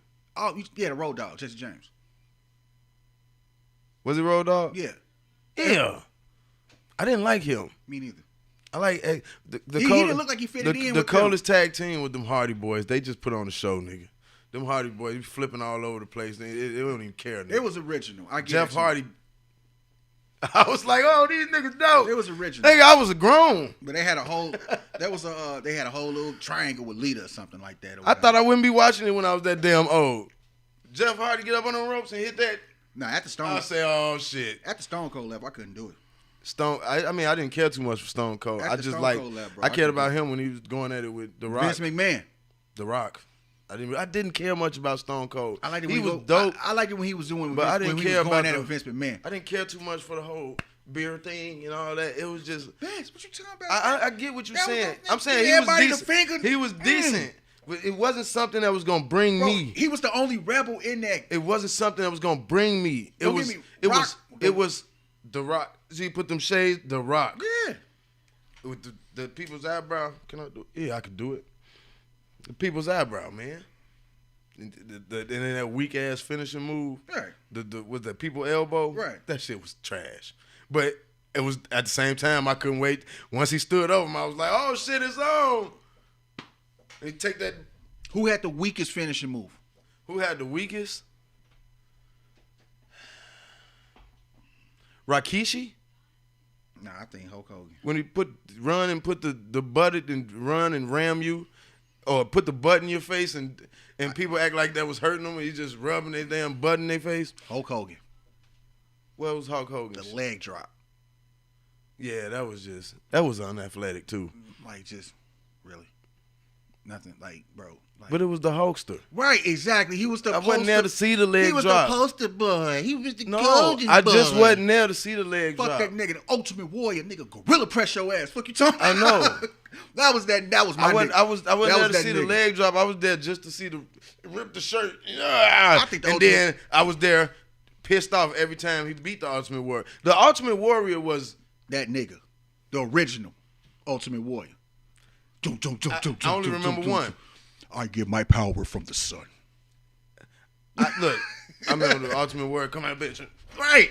Oh, it's finna go down. It's about to go down. Somebody about to get whooped. Nigga. When I was little, I didn't know, but now I know. It was that coked up.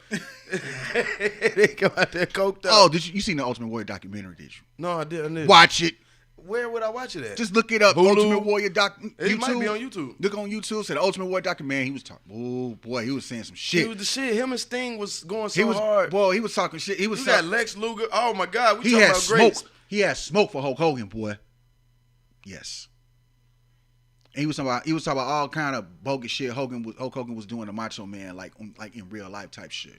Because Macho Man was taking over. He was getting all the advertisement at one Like point. fucked up his marriage to Elizabeth type shit. Wait, Getting them into love triangles with him and his wife type shit. he was fucking up Macho Man life? Yes. I mean- but getting Macho Man involved in Hulk Hogan and his wife type shit. Macho Man Randy Savage. I remember I mean, he lived up to his name. I remember I watched him tag team with Tiny Zeus. Zeus. That shit was so dope, but Hulk Hogan didn't beat their ass though. Right. I forgot who was with Hulk Hogan. Somebody else, somebody big. That fight, I don't remember. No, it was Macho Man when it was the Mega Powers. No, Macho Man was tag team with Zeus. They was tag team together first. No, And I think Macho Man turned on Hulk Hogan when Zeus first came into the scene. right, but then there was a tag team battle with Zeus and Randy Savage, and then Mike. 'Cause Zeus had his- not Mike Tyson, but Hulk Hogan and somebody else. I 'Cause forgot Zeus- who the other guy was. Because Zeus had a chick too. I don't know. It wasn't the Undertaker.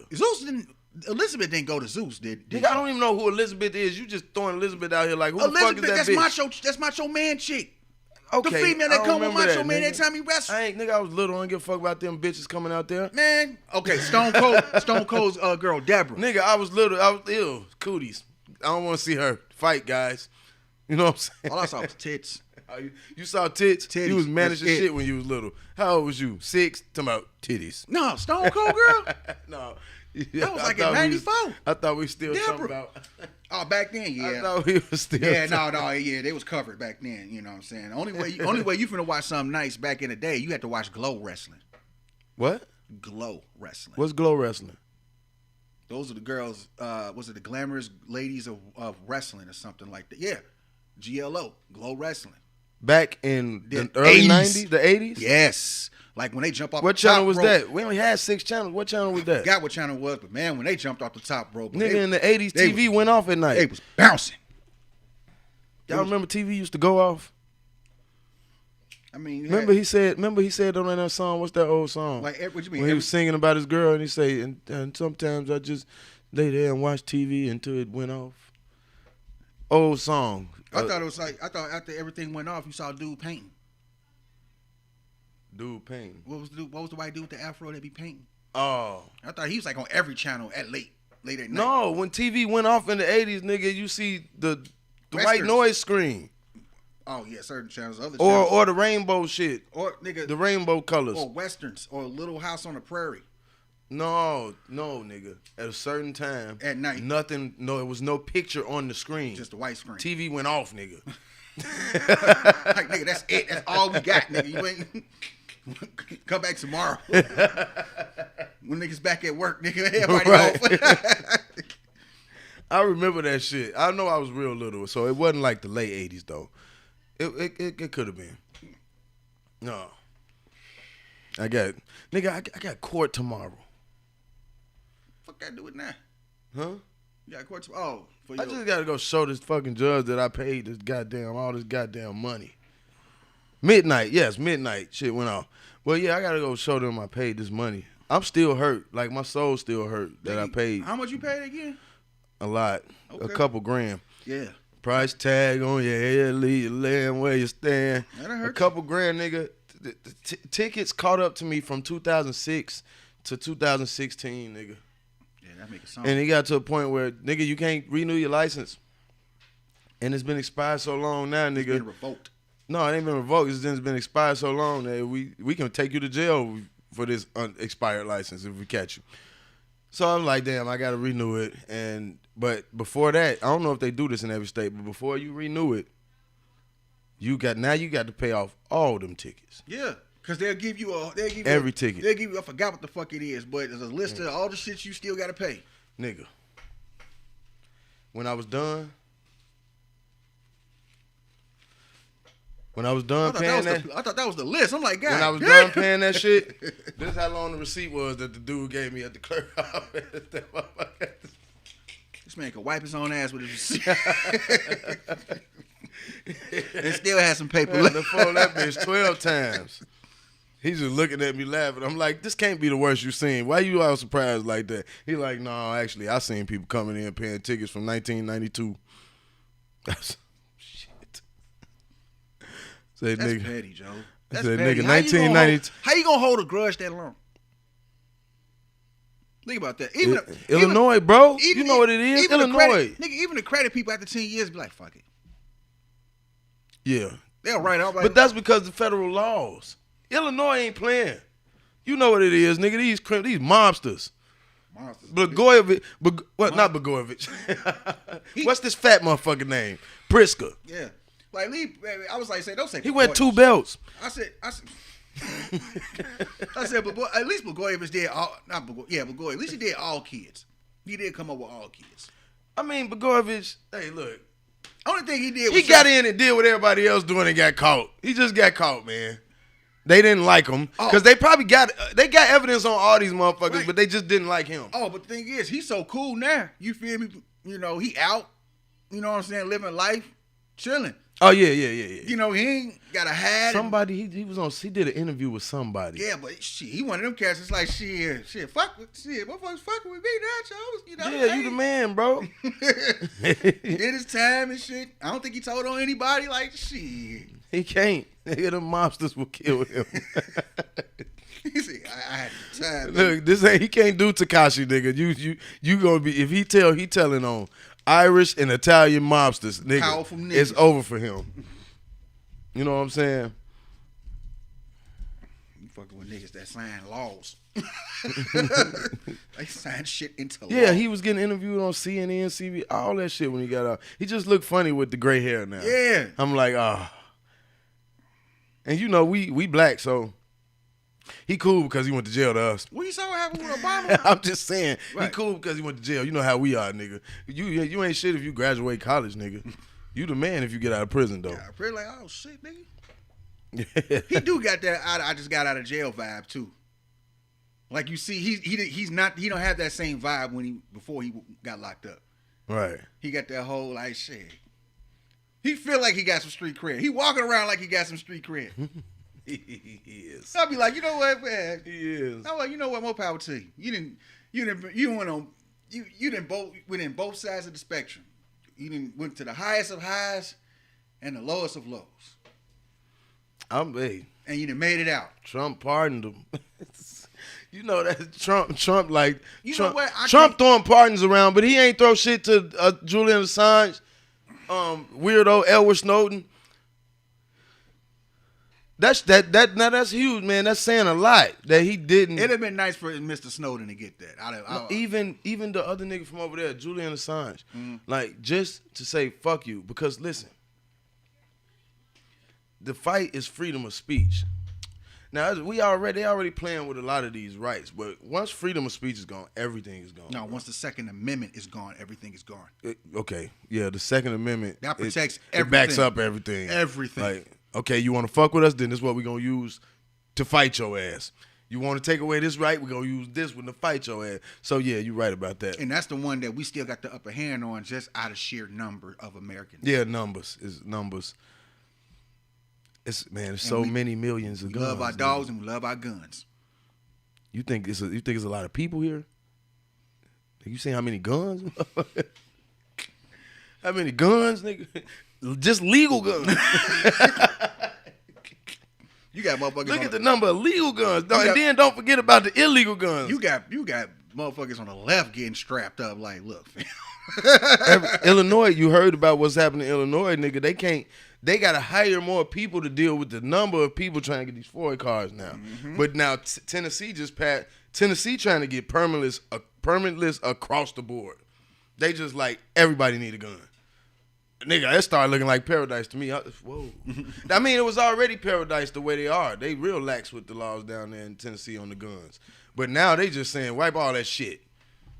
Nigga, go back to the whenever the fucking, nigga, what you want, you can have it. When America was like, great. Man, that shit look like said paradise. When America was great. It's paradise now. I could swear I saw a palm tree growing in Tennessee. Hey, cost of living ain't bad down there, man. It's right there with Kentucky. No, it's finna go up. I mean, depending on where you live, it's going up. The fastest growing large city in the country right now is Nashville. I wouldn't even live in Nashville. But that's what I'm saying. It's growing. I would be between. They starting to shoot more movies and TV shows in Nashville. All them people moving there. It's more industry moving to Nashville. Right. It's blowing up. Yeah. It's blowing up. Yeah. And Memphis still fucked up. But that's gonna do some growing too. You know what I mean? So I don't know.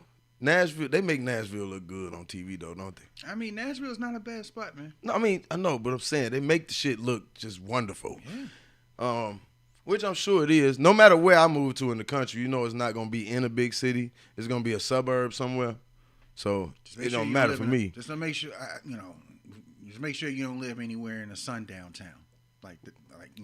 Sundown town. What's a sundown town? Sundown town. What is it, nigga? It's a place where when the sun go down, you better not be around. What? As in black folk. What? Oh, nigga, where, nigga?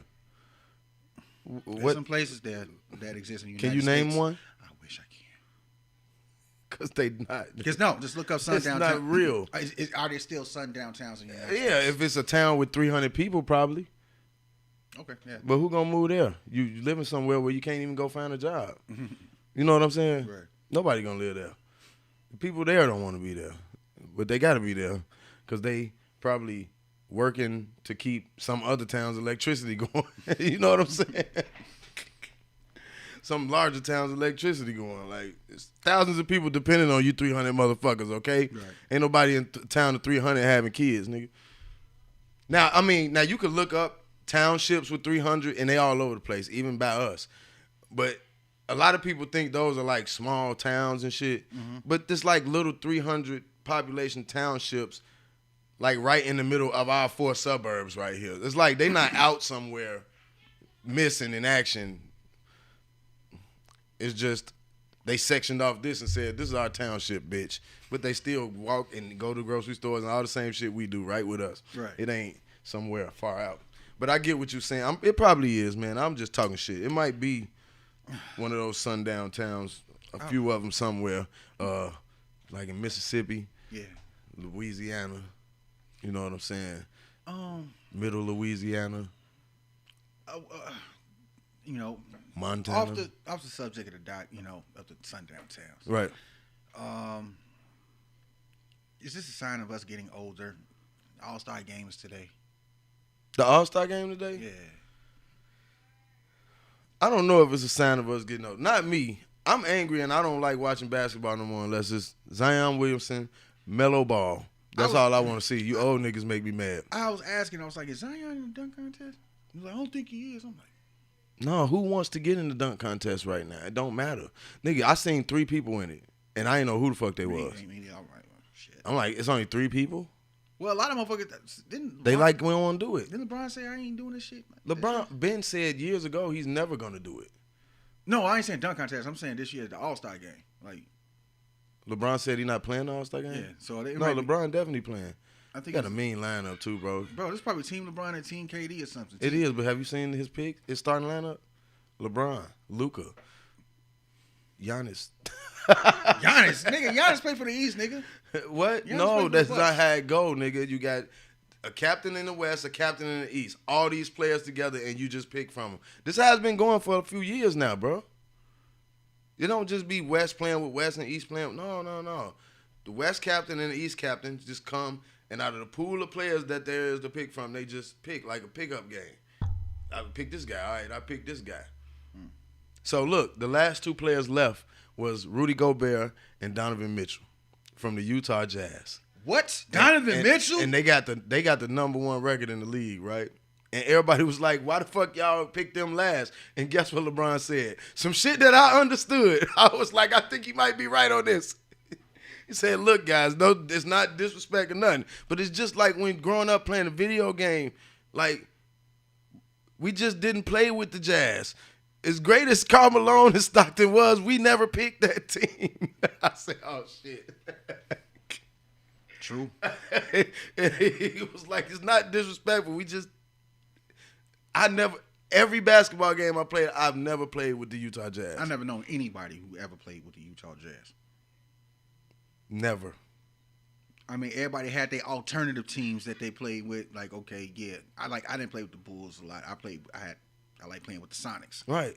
That would be like getting on Madden playing with the Cleveland Browns. You know what I'm saying?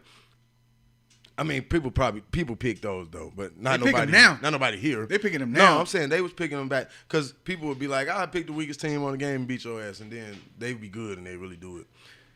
I had a dude over the internet. Remember when we stayed a block from each other when my daughter was a baby? Mm-hmm.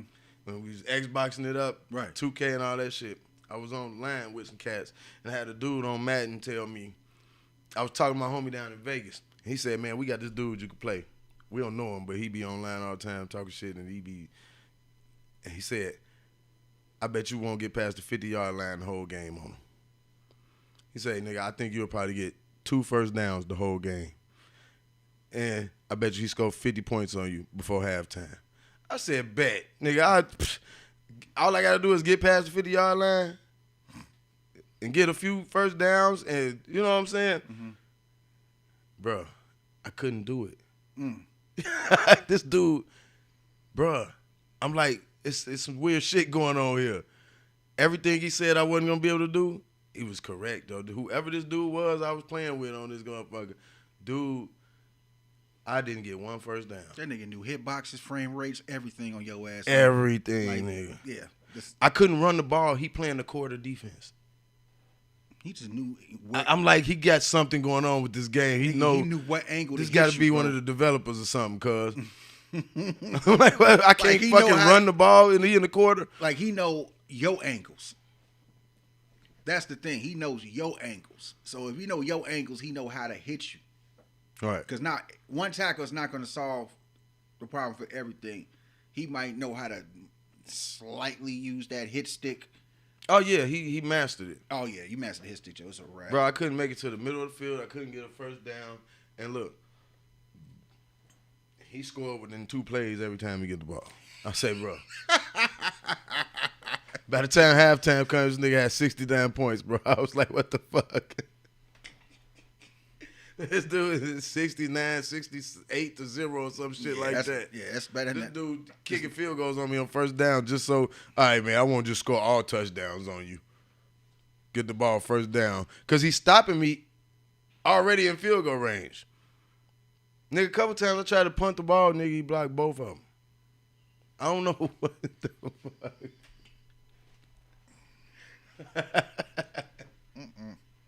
That ain't cool. nigga scared to punt. Wow, that's amazing. Yeah. That's the gamers, man. The gamers are serious out here, bro. Yeah, Joe, that's some serious shit right there, bro. My daughter, nigga, I was watching my daughter last year. She was big on that Fortnite shit. Nigga, I was watching her run around, jump in the air, taking people's heads off, bro. I was like, what the fuck? How you do that? Just watch. Niggas in Call of Duty getting whooped. I'm like, She using a sniper rifle without even using no, a this scope. is Fortnite.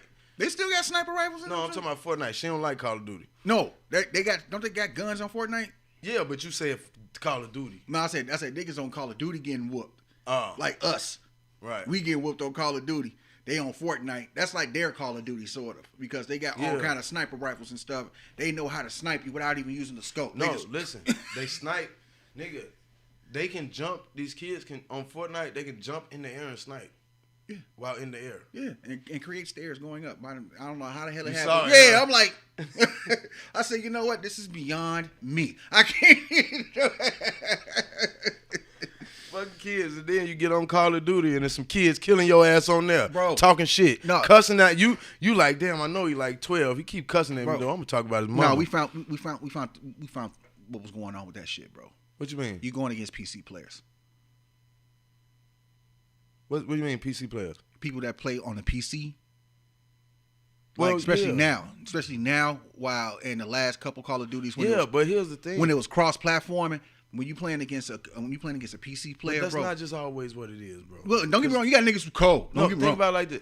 Danny, Yeah, he ain't got no PC. I put you on that bitch with Danny, you gonna be mad. I seen Danny in action. you gonna be mad. He talking mad shit to his teammates. Like Jordan talking to his teammates, like, what the fuck? What is wrong with you? Right, bro? When he was coming over here, he'll bring his game, and you know, she got her game. She got a TV.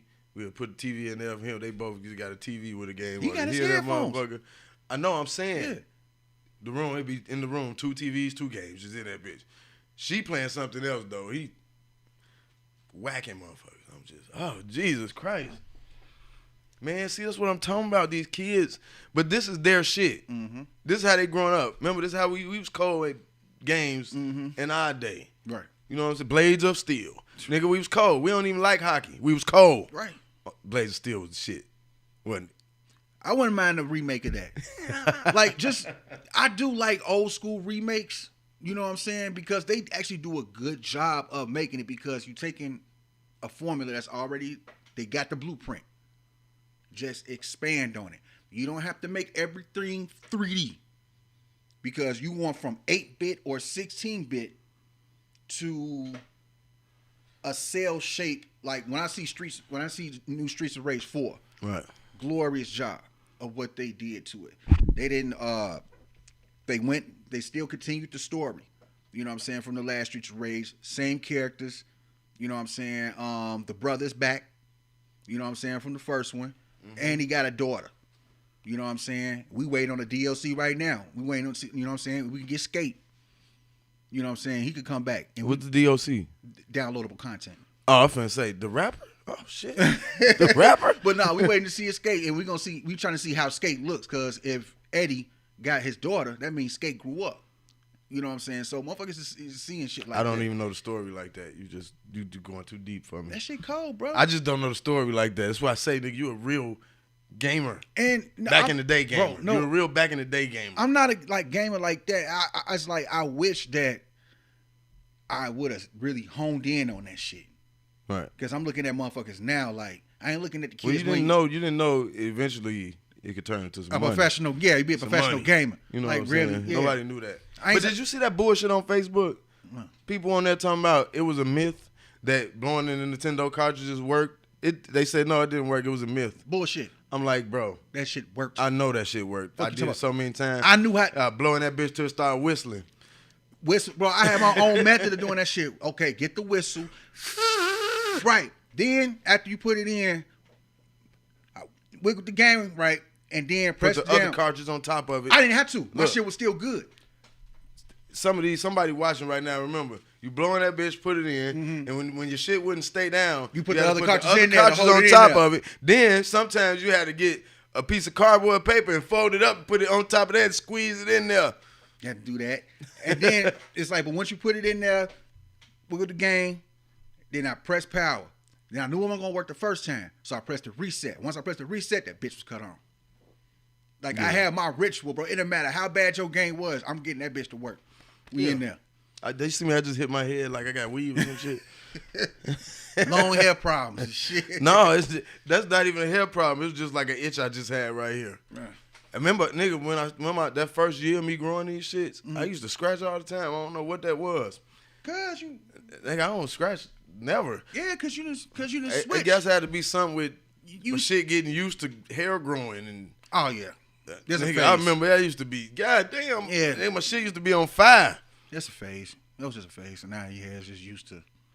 Now, nigga, if I'd have knew it was gonna need so much maintenance, I wouldn't have grew this shit. I can't cut them. Now I'm too far in. Right now, you just like I can't cut them. I'm in it for life. I'm in it for life, Joe. I'm here. Yeah, I'm here now. I don't know if it'll be for life. If enough money is offered, if a money opportunity where I gotta cut these shit off, enough money, oh, they gone. You know what I'm saying? They gone. It is what it is. They gone. But like at my job, if they say to get this position, you probably should cut your. I would be like, nah, fuck y'all. You know what I'm saying? Man, be happy. And you know what? I know I ain't gonna get no brother. higher up position because of the hair. But you know what? My brother, you still got well. you still have your crown. Be happy. My crown, Yes. my hair. Yes. I be telling my homie, I You be still telling my have people your at work, lane, bro. Like, I I be could- telling my people at work about my homies, about y'all all the time. I be like, nigga, I started growing my hair at 32. All my other homies losing their shit. I lost mine by like my shit was going at about 24, 25, bro. Right. I said if I didn't go to the military, nigga, I probably would have lasted to 29. Then that's probably when it started. If I didn't go into the army, because that's Yeah, when you probably would have went a little longer if the military probably did something to you. Stress? No, you ain't get no stress over there. Yeah, it's stressful. It's stressful, but the stress really didn't kick in until 9/11. That's when the stress. I mean, kicked of in. course, motherfucker. I know. No, that is the only stress. Right, I know. Wasn't no stress in the military before war. Now, once 9/11, 2003 come, niggas, you going to war. And you done already got in. You couldn't even get out. And that's the whole thing that So crossed your through ass- your head. To Afghanistan. I'm like, man, Joe, I didn't even do that. I just did Iraq and shit, but that was enough for me. Right. That's all I needed right there. Like, okay, it gets no realer than this. No, it don't. I'm serious. It gets no realer. That's a real war. Like, When you got to worry about kids. when I hear about, one folks always say about, well, Chirac, it's like, stop saying that shit, bro. It's like, yeah, I get it. Because there, you can get shell shock too. You can catch PTSD too on the streets as well. What, nigga? I wonder if these people can hear you. Let me get close. No, you just get soft sometimes. I said Talking. you could get PTSD. You know what I'm saying? Anyway, Oh, no, we good. you can get it. You know what I'm saying? Right. I just hate when people compare those things and stuff like that because it's different kinds of warfare. Your enemies can aim. Your enemies got training. Over there? Yeah, Not like trained. that. There's still a lot of them that don't in Iraq. No, Like but a lot of them little kids with them big ass guns, they can't aim. Bro. Right or wrong? somebody taught them. They just spraying. Well, They sent out there to get killed. the thing is, So the grown ups could aim and pick y'all ass off. we really didn't have to deal. Me personally, for what I seen, I never seen kids shoot at me. Right. You know what I'm saying? I seen kids throw a lot of shit at us. I'm thinking Afghanistan anyway. You was know in what I'm saying? Iraq. But it was the grown-ups. You know what I'm saying? That grown-ups. was doing a lot of that shit. And a lot of the scary part, stressful part was because I was a truck driver. Right. You would think, man, you a truck driver ain't shit. No, nigga, that means we're first to go into a lot of shit, meaning that we have to worry about IEDs as we're driving through the sand and we have to follow the track that was already laid out for us. Right. You know what I'm saying? That's And stressful. y'all gonna be taking fire. And that shit's stressful, bro. And it's like, for one, that made me hate driving because I had to drive a lot. You know what I'm saying? You gotta drive and worry about hitting a goddamn bomb. And it just made me hate driving because we did so much driving. Trucks, bro. What was the slowest you could drive over there? Because I know y'all had to drive fast as 55. shit. 55 was the slowest you could drive? 55. The slowest we did drive was like 45, and we was escorting the Navy, and we had a convoy. We got into it. We got into it with them because they never crossed over from Kuwait to Iraq. You know what I'm saying? So they don't know in terms of, okay, it really goes down over here. Like, yeah, motherfucker, that's why we don't go any slower than 65. We're in semi-trucks. Can't slow down because you might get killed. It's not so much getting killed. It's just we're getting from point A to point B as fast and as efficient as Because possible. y'all might get picked off, nigga. Also, in between time, we made stops in between time too, because we had camps in, from point A to point B. There's a camp in between time. We can refill, if we need to rest or something like that, especially going into night. Yeah, we pulling up, but we're not driving at night. Right. You know what I'm saying? We're in somebody else's territory. Right. At night. Possible sandstorms. Sandstorms is no joke. Like, nigga, you literally can't see the front of your hand when a sandstorm kicks in. All right. So it was it was crazy. We don't have those like in the Southwest. We don't have those, do we? I ain't never been in Southwest. Nevada, Arizona, do they have sandstorms? They possibly. I know they have camel spiders in Arizona that's smaller. I know you scared of spiders. Camel spiders, bro. Everything just they would think because you've been there, you're not afraid of anything. No, all that does is just confirm your fear of what the hell you already scared of because you just saw. You see over there, everything is bigger. Everything is bigger. Right. The camel spiders are big. I think the camel spiders in Arizona maybe like 2-3 inches. Camel spiders over there 6-7 inches. Right. And camel spiders have 9 legs. They have 8 legs, but it's like 2 extra legs. Right. And they have big heads, big mouths with those pincers on both sides. It's literally like this. And they can really bite the shit out of you. They got those in Arizona? Yes, they have camel spiders. Well, they say Arizona has, it's not saying sand. They call them dust storms. But it's like the same thing. It's the same thing. Arizona has them. The women are beautiful. They do have them, huh? Women are beautiful there. If you're lucky enough to see The them. women are beautiful where? In the Middle East. In the Middle East? Yes. They are beautiful. I'm pretty sure it's beautiful women everywhere. I know, but ain't it crazy? it's just when you go over there because you're somewhere else. When man, can't nobody say you're in foreign. Nah, nigga, foreign was when you go somewhere else. Nigga, I was watching. And you foreign. I was watching a nigga over in Uganda. Walking around, live streaming. It was at some festival. Nigga, it was so beautiful. They was all so beautiful, nigga. They all had, Cuba ain't where the booty's at, bro. I mean, it's where the booty's at, but Uganda. Nigga, East Africa. I was like, damn, them women fine as hell over there, man. But I ain't one of them. I'm American and shit. So I'm going to be one of these American women. You could be. We got them fine too. Hey, that's what I'm saying. They You get a passport. Women be fine. Get a passport to do what? Visit. Vacation. What's wrong with that? Man. What's wrong with traveling the world? Nothing. That's what you was born to do in the There's first so place. many places I would go before I go to Uganda. Okay. So many. Go there. I What's the purpose of being? know a lot of people want to go to China and India. I just don't. There's so many other places you can go. Now you saying what I just said. Now you saying what I just said. Like, come on, man. Like, I've been cool. You said Japan or something like that because that has like they have like some of the dopest theme parks. Like these niggas got like, oh, they got Super Nintendo Land. What? Super Nintendo Land. I'm like, I saw it too. I was like, damn. I want to go. I want to press on a block and hit a coin sound, man. You know what I'm saying? That's a real thing, huh? Something about that sound dope as shit. What? That shit you was just talking about. Super Nintendo I ain't Land? looking it up. I'm trying to see this ESPN Japan? shit, huh? What you talking about? Super Nintendo Land. In Japan, nigga. That sounds kind of. That was my dream when I was a shorty, bro. Just because I love Nintendo so much, I wanted to work for Nintendo. That sounds amazing, brother. I wanted to move to Japan and work for Nintendo and make games. You did? That was my dream when I was a shorty. See, now when I say Before you the a hoop real dream- gamer, you can't say no. I wasn't right about you the whole time. That was before hooping came into play. I didn't start hooping till late anyway.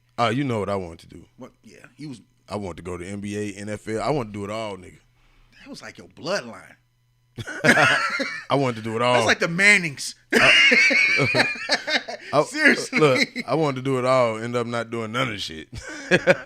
And what's crazy, the Mannings still do it. The kid, they got one man in high school right now. What'd you say? The Mannings. They got a kid right The now in high Mannings? school. Yes. It's Yeah, another one. Peyton Manning's nephew is killing. Yeah, but check this out. There's one nigga that been picking his ass off. They got his number in high school. Really? I'm like, that's interesting. So if they both go to college and that guy happened to go to, because I'm sure if you picking up Peyton Manning nephew, you're gonna get looked at. Especially if Peyton Manning's nephew is like the number one quarterback in the damn country, or probably top 5. But he might have picked him off 3 times total, and we talking about How many games? he picking them off. They said I don't care if it was 2 games. That's a lot of picks, but to the same at the same guy. yeah. But would you put those picks? Like, I would have to see those plays. What if it was 3 games and he Guess picked what? them off? What if it was 3 games? The quarterback throws an interception if the ball goes right through the wide receiver's hands and he drops it and the other guy intercepts it. The interception goes to the quarterback. I don't count That's that. what I'm saying. I don't I would count have that. to see these plays to see if it's a thing, something to worry about. To me, that's not nothing to worry about. That's excitement to me, because if it's legit and this dude No, kinda, it's something to worry about for the quarterback. yeah, I'm looking like shit. That's something to watch on TV next time. Like, wait a minute, I remember that nigga. He picked that nigga off in high school. What we finna do now? I want to see I if always he like- get to the NFL and do something. Because if he get to the NFL and be good, Yeah. that family is American royalty. Yeah. At that point. Yeah. My thing is this: when it comes to sports, as much as I could talk as much shit about certain people in sports, that I be like, I don't like him and stuff. I like to see. I love to be proved wrong. Right. You know what I'm saying? Especially if it, like, I don't like LeBron James. I don't care about that dude. But that's my nigga on Father's Day. Damn it, we need a Game 7. On Father's Day. Game Oh, 7 yeah, is you always gonna on get- Father's Day. Like, you know what? Yeah, that's my nigga right there. Count on here to give you a game for Father's Day. Yeah, those some great Father's Days. I'll be man. like, wife be like, man, what you want to do on Father's Day? Nothing. I just want to watch Game 7 of the finals. Leave me alone.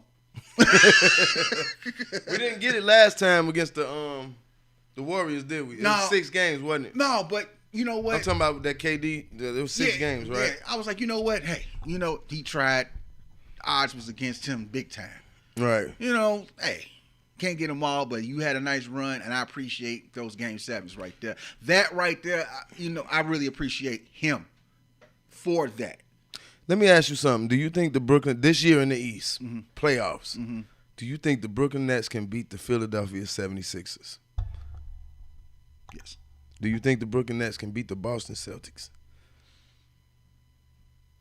It's possible. It's possible. I think the Boston Celtics could click. If the Boston Celtics click, wow, they're in trouble. If they click, I mean, if Kemba Walker gets his groove back, Right. you know what I'm saying, and then you got Jason Tatum, and then you got, what's the other cat? Brown. What's his last? Is that his last name? Jaylen Brown? Jaylen Brown. And who else they got? They got another dude. They got another cat. Yeah, they got a squad. Oh, what's the face? Dude, Marcus Smart. Nah, yeah, but no, they got Marcus Smart, but he's gonna be one of those. He's a yeah, in the key, playoffs he going He's a key person in that on that team. You know what I'm saying? Marcus Smart. even what's his name, the big guy. He's their that used heart. to play for LeBron Cleveland. Big man in the middle defense, Tristan Thompson. Oh, yeah. Yeah, that's good to have. But And yeah, then you Marcus got- Smart gonna ball in the playoffs. We know that. But who this the else thing. is they? But this the thing. This is the thing. This is the thing. But I What's don't the know. thing? Nah, this ain't gonna work. It ain't gonna work for I don't think it might help. But the extra body will work. No, they can't. I don't think they're gonna be able to beat the Nets. Because I don't. they might get. They Blake got Kemba Griffin. Walker, but They might get Blake Griffin. they probably can beat the Nets. Kemba Walker is hard to guard. Right, but Kemba Walker, if he steps up in the playoffs, We don't know if he can. We don't know if he will. yeah. It ain't like he had a long history of being in the playoffs. He spent most of his career in fucking Hornets. Or what was they before they was the Hornets? Podcast. Because they just became the Hornets again, right? Yeah. I don't think the Nets is gonna beat Philly. I think this Philly year to get to the finals. The Nets might fuck around and get Blake Griffin too. The Nets? Wait, there's a sign and trade they trying to have in place right now for him. Miami. Oh, it's Miami now? I thought Miami was about to pull that off. I thought Brooklyn was trying to come through like gotta be quicker than that. No. And Miami just went to the finals too, didn't they? Yeah, don't sleep on them. You know, cats who been there, they'll relax a little bit. Like, okay, let's just get to the playoffs. Nice little seeding. We ain't got to be 1, 2. Hell, we could fuck around and go in at 4 or 5. That would be a thing. And then cut it up, turn it up.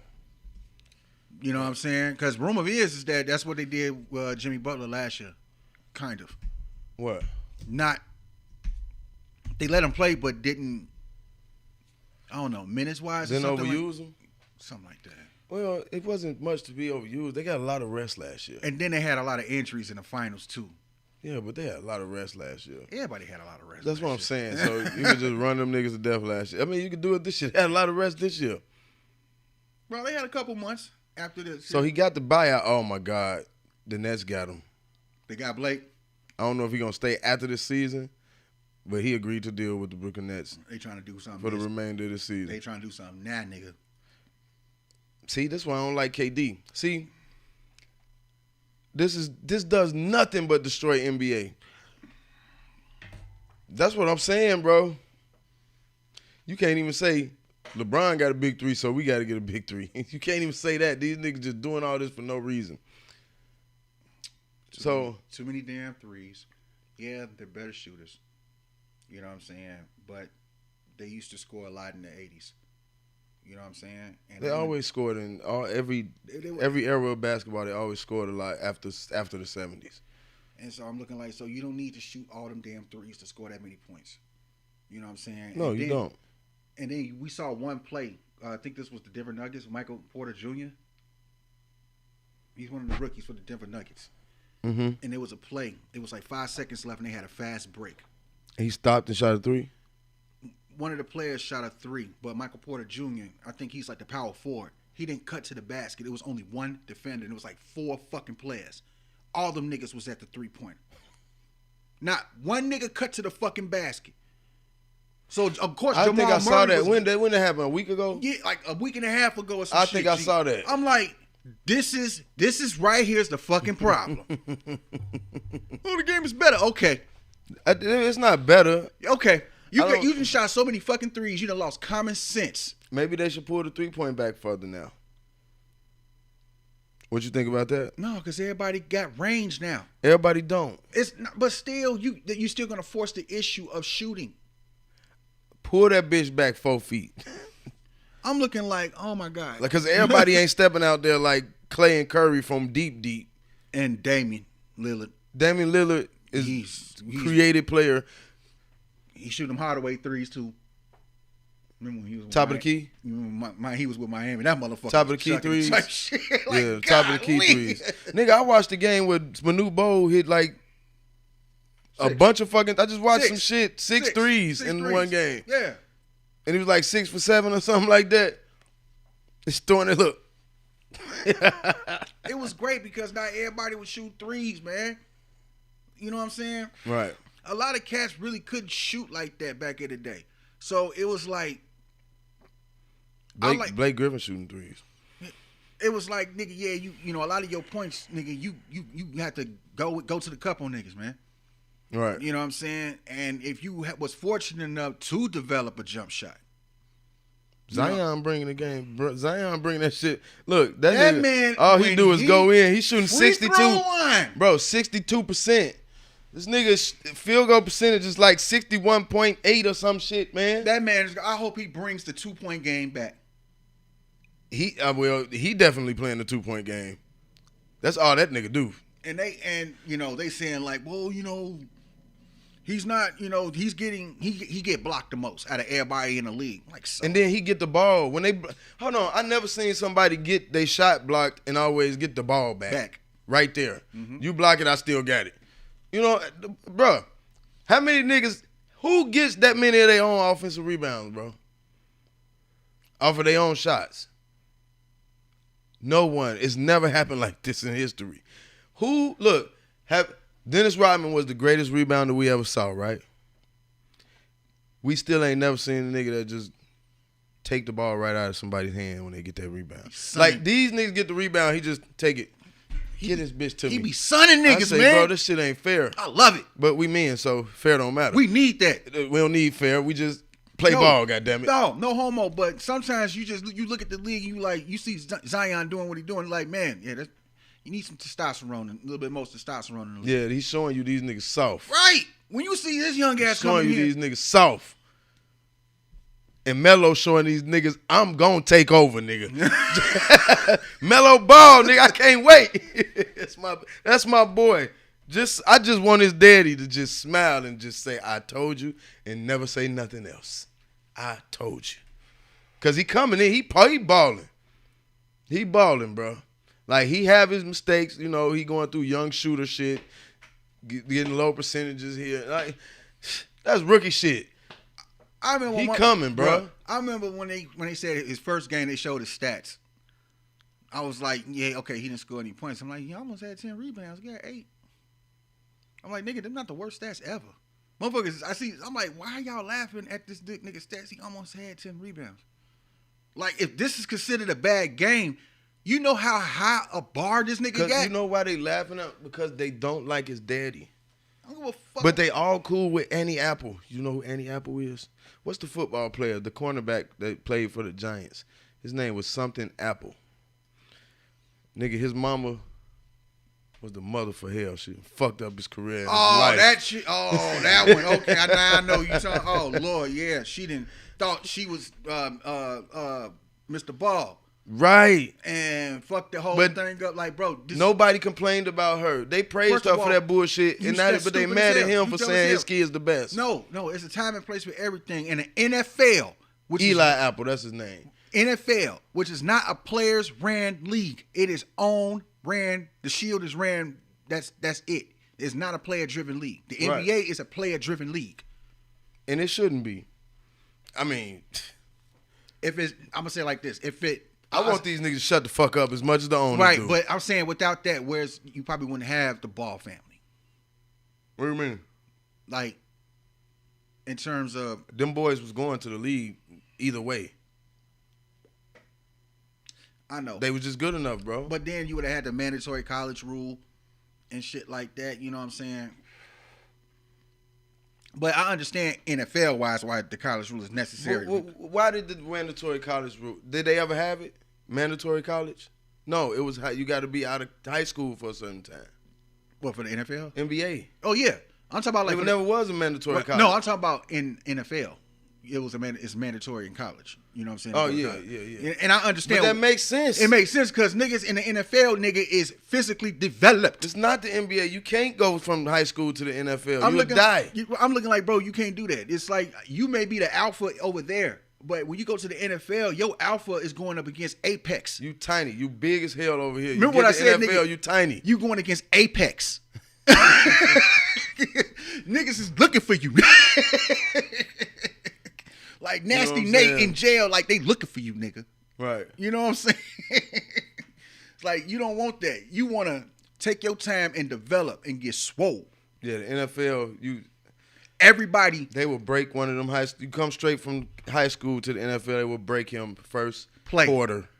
First quarter. First play. First hit. Quarter. First hit. Well, first quarter. No, because them niggas gonna prove a point. That's the thing. Oh, this nigga want to come from high school to the league? I'm gonna show you why he don't belong. They gonna try that. It's just gonna be in the play, and the nigga gonna get hit sometime in that first quarter, and he gonna be done. Bro, this is the body broken. Bro, it's the NFL.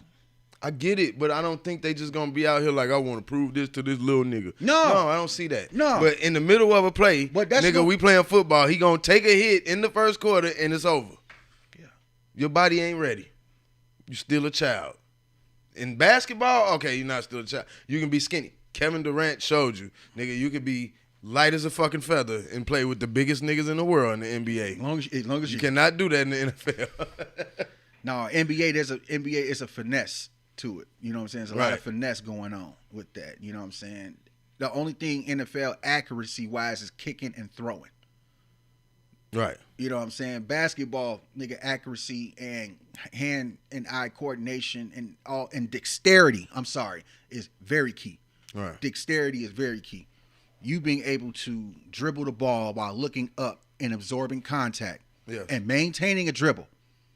People really underestimate. And reacting to the defender with your head up. Yes. So people underestimate the difficulty of that shit. That's why I really give respect to y'all point guards. I underestimate the difficulty of it. But how can I not? But it's so. I don't remember learning how to play basketball, nigga.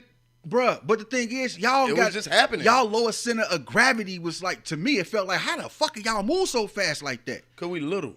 That's why I said y'all center of gravity is fucking crazy. And it's like, right. And some of y'all emulate different players. Certain people emulate Isaiah Thomas, or some people emulate Damon Stoudemire. That was me. You know what I'm saying? Type player. Rod Strickland. People don't talk. Shout out to that man. People don't talk about that man enough. Rod Strickland? Yes. Because he was playing drunk. So did Kenny Anderson. He just looked drunk though, bro. So Kenny Anderson never looked drunk. Rod Strickland looked like he drunk in the game all the time. He had old man strength. Like, come on. Hey, it is what it is. He's still one of the best. One of the best I've seen. There was some seasons where I would put he was a top 5 point guard in certain seasons. There was a few seasons there where he wouldn't give up those 20-point numbers like that, but running the offense, man, he was doing his thing. But and wait, no, that wasn't him. That was Chris Childs that socked up Kobe. Yeah, that's that. Wasn't he an alcoholic? Wasn't he an alcoholic too? Yeah. This the old man strength, bro. Kobe caught that old man strength. So you heard about what's the name? Marilyn Manson ex. Called Kobe Bryant a rapist. And Vanessa. When she said it a long time ago, Vanessa Bryant coming out talking shit to these people now. I'm not gonna say anything against Vanessa Bryant because she's sticking up for her man. If you died, you want your woman to still stick up for you. You know what I'm saying? In a way. Now it's just that now she's so sensitive about the situation. Even if it's a long time ago, she gonna speak up. If I was her, I'd just shut up. Hey. When the cameras see me, I drive past, let my window down, and just be like, I'm so hot, and then just wipe my sweat with a $100 bill and let the window up and just keep driving. That's all you got to do. Bitch, I'm balling. Shut up. I just look, it is, some people grieve different. Because Meek Mill, you heard the line. Yeah, Meek Mill. I didn't think it was that bad. No.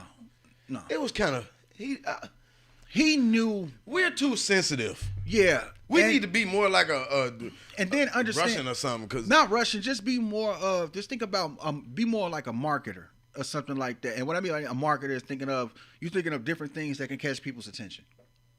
And I think what Meek Mill did was calculated. Like, if this is buzzworthy, shock value, it got people talking.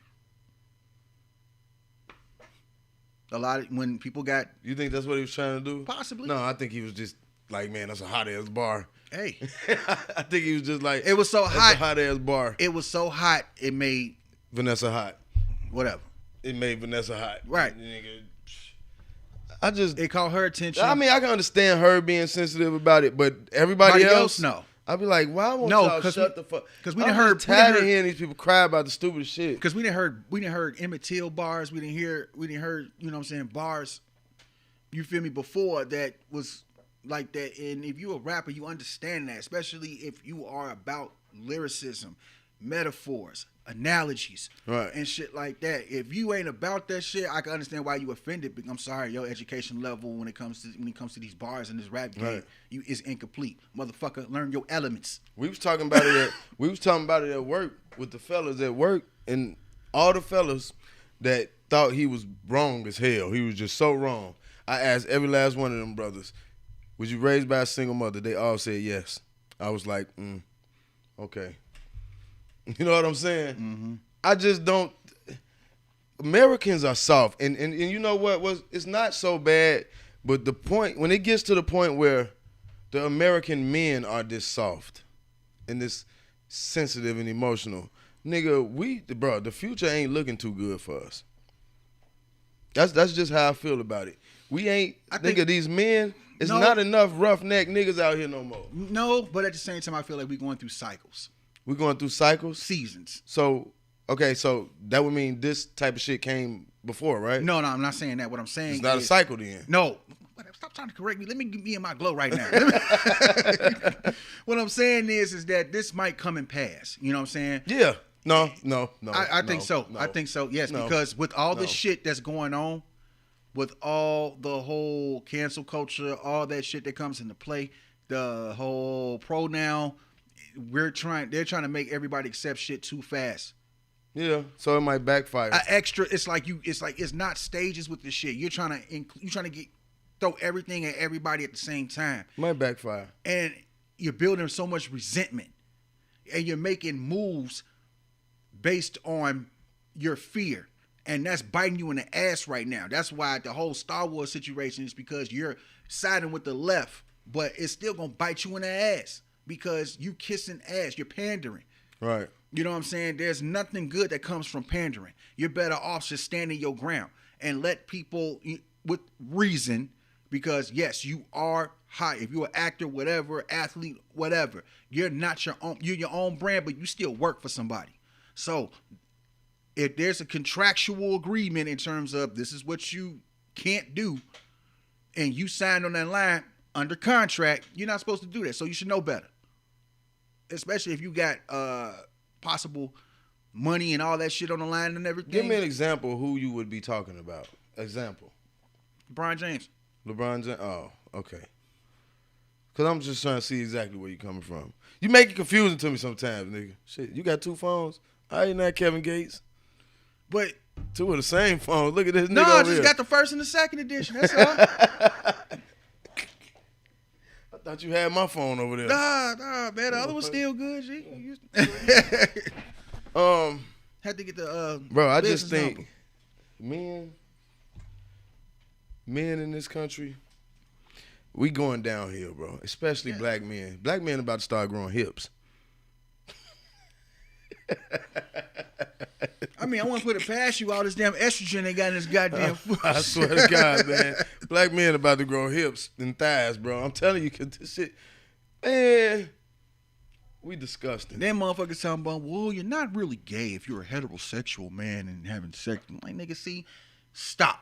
Do you think doing something about a situation is complaining about it? No. So if you're complaining, that's not doing something. Yeah, because complaining is just you're sitting there crying. You're not putting anything into action. Most black men on the left believe they're doing something. By complaining? By complaining. By getting on Facebook. No, complaining. most people on the left do think they're solving something by I'm complaining. talking black men right now. Well, yeah. Because I mean, this is scaring me. They fell into that category too. This is scaring me, nigga. Like they say, the same people, the same generation that was raised We by... ain't looking too good. Most of these niggas ain't gonna be able to beat on their chest. Right. They gonna have titties. No, the thing is that the bar for the alpha male is gonna keep getting lower and lower. Right. You feel me? Like, to the point that I see this shit on TikTok that, you know what I'm saying, they'll show like motherfuckers like, okay, you know, hey, if you got a big dick, then you can't make a fucking sandwich. If you have a big dick, you can't do anything. You're just... That's just ignorant. You just... This is just all you good for. And I'm just looking Yeah, that's just silly I'm looking talk. like, so there's no evolution at that's all. just silly talk. I'm just like... And the thing is, it's just silly talk, but I see the number growing in terms of people embracing the silly talk. Yes. Silly talk is one thing, but when you see numbers embracing the silly talk, then that's when it becomes scary, because then they start acting on that silly talk that's been embraced. So, I think racism exists. You would agree, right? Yeah. Not like how everybody thinks. I know. I know. You just like me with that. Like, yeah, as they going overboard. Now, this is unfair. Racism is something that's unfair. Yes. Black men know things in the world are unfair. Mm-hmm. The men that sit and that complain about the shit don't get anything done. The people that just say, I'm going to overcome this shit, fuck it, it's unfair racism here, but goddamn it, I got work to do. That's who gets somewhere. Yeah. Most of our men are doing the complaining. Yeah. I mean, you got men that try to do something and I commend them for it. At the same time, you know, I get it's only a certain point that you can only do so much. It's like you want to be a mentor in the city. You know what I'm saying? You go to one of your alma maters on the west side. You know, you want to be a mentor, you know what I'm saying, to the youth and everything, and you've made your mark and everything just by the response of those, you know, young men and women's parents. They come to you and let you know. Okay, nigga, what you talking about, man? But what I'm saying is there's people that still invest in the youth, invest in, you know what I'm saying, the people basically feeling like they're not lost. Right. There's still a chance that, man, we can still save a couple. But you losing me. You know why you losing me right now? Cause your ADD kicking in. No, it's not my ADD, because I'm talking about the doers and the complainers. You got the doers. You doers. talking to me about youth now. No, I'm not talking about going to a youth. whole I'm different saying subject. you got the doers, but you still got the doers still talk about the racism. So you feel me? So you still, just because they're being active. The doers will talk to the youth and tell them it exists. Okay, But shut the you still fuck up gotta and get to work. Right, that's what I mean. You know what I'm saying? The complainers don't. You know what I mean? Right. I don't want you to These think that niggas will look at the youth and complain so much to the youth about it. This is what's really going on. We need the youth to see this and all this, to the point where the youth start getting the inferior complex just like they ass. No. Because that's what we dealing with. No. Inferior complexes. No, because you still have that demographic of men that feels that it is an you know what I'm saying, an emasculating thing going on at the same time to go on top of the struggle. And the last thing we need during this time of struggle is fucking emasculated men. Right. It's almost like 300. Leonidas said Sparta needs more sons. Right. But let me get it straight. I don't much mind. I clown the shit all the time. But I don't like mind the women complaining about the racism shit all the time. Why do you say that? Do you feel it's because good? women do a lot of complaining about everything. So that's normal. It's a woman thing. Okay, got you. You get what I'm saying? Yeah. It's like, hey, nigga, it's women. Now, when I get on YouTube, nigga, I'm pointing it out. We having fun. This is what we do. But women do a lot of fucking complaining. In general, for the most part. You know what I mean? They do. Yeah, you know, nigga, you didn't. They do. We have. 3 minutes after the garbage can full. The garbage can been full all day. It just got full. Shut up. No, man, please. No. No. I'll take you one. Something for no reason.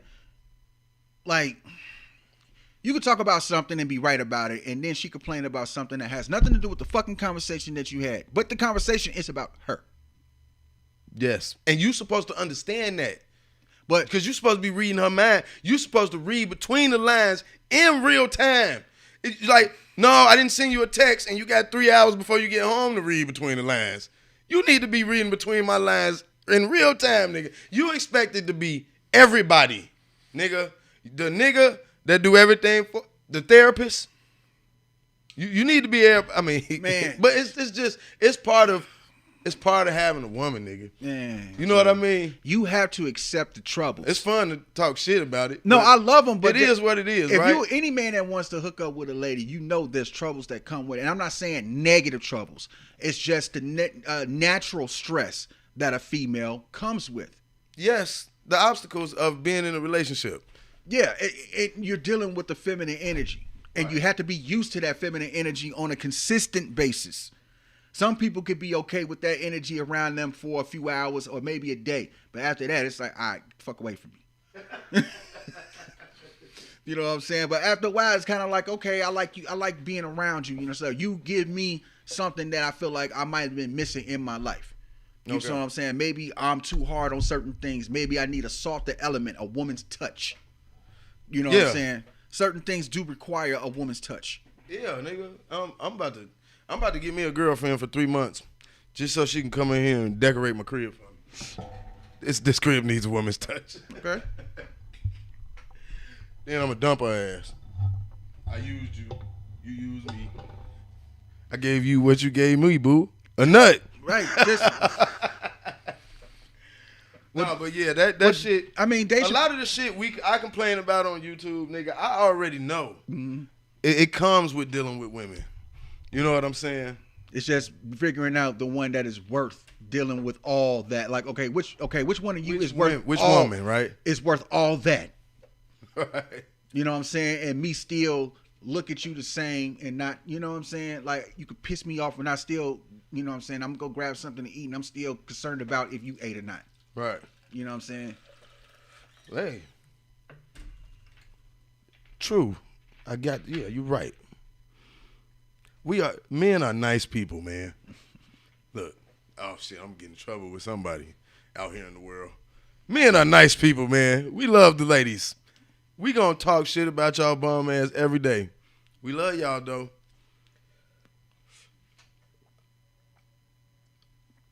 Oh man, I needed that. Pepsi is too damn sweet. What'd you think? What? When the last time you drank some Pepsi? Too sweet, ain't it? Yeah, I'm still an RC nigga.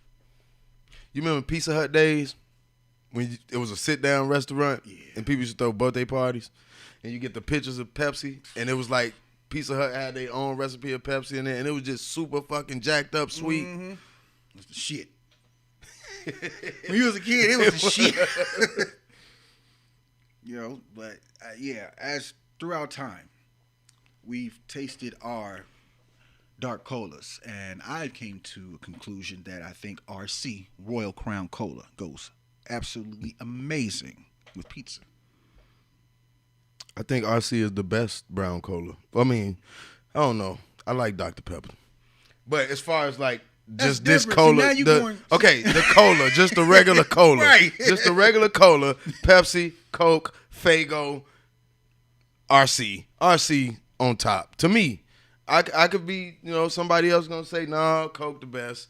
And then, Pepsi the best. I'd be like, which Coke you talking about? McDonald's Coke, probably better than at the store Coke. What about the Mexican Coke? The Coke from Mexico in the bottles is a totally different taste. With the cane sugar. Here. Yeah. That shit fire. It's a totally different taste. Good Lord. I would like for Doritos to come out with a cola, a brown cola. You know what that is, right? A little Hispanic. The sodas in the bottle, you go to the taco spots and shit. Mm-hmm. They get some good ass. That grapefruit killing that squirt. That shit good, bro. Damn, squirt. But yeah, bro, I mean, my daughter, they got the Flaming Hots from Mexico. Yellow bag. They got them at the store over here, the gas station down there. We bought it one day. Bro, that shit was so fire. I was like, this is totally different than what the fuck we been eating here, man. How can we get this here? And it's like at that store. They get them all the time. They always there. And they got the regular shit at the same time. Damn. But they know when there's a large Hispanic population in the area, they know it's a lot of people that's going to want that one from Mexico because they was in Mexico eating that shit. They cater to the demographic. Yeah. Which, okay. Makes sense. But them shit's good, man. Them shit's good. Man. They got the Doritos, they better. All the shit, they just better. I'm like, but you remember how fire them Flaming Hots was when they first came out back in the day, nigga? Why they don't taste like that no more, man? A lot of shit don't taste like they used to. A lot of shit. Cereal don't taste like it used to. Frosted Flakes ain't as sweet as it used to. A lot of shit ain't sweet as nigga. Cheerios ain't even as sweet as it used to. No, hold on. Golden Grams. Look, okay, hold on. Can I stop you? What? Honey Nut Cheerios is top notch. I don't care what nobody say, nigga. Honey Nut Cheerios is top notch. I just have a problem eating them now because I can't do milk. I digress. Honey Smacks and Super Golden Crisp. Honey Smacks? Yeah, or Super Golden Crisp. I don't like Smacks. I never liked Smacks. I mean, they taste good, but they look like roaches. And I remember when I was a kid, one time we had roaches, nigga. It scared me ever since. They just, it could be a roach in there, you wouldn't notice it, and you would eat it. Hood motherfuckers got PTSD of them shits, bro. Motherfuckers go crazy this year. Motherfuckers is out the crib shaking everything off before they even get in the.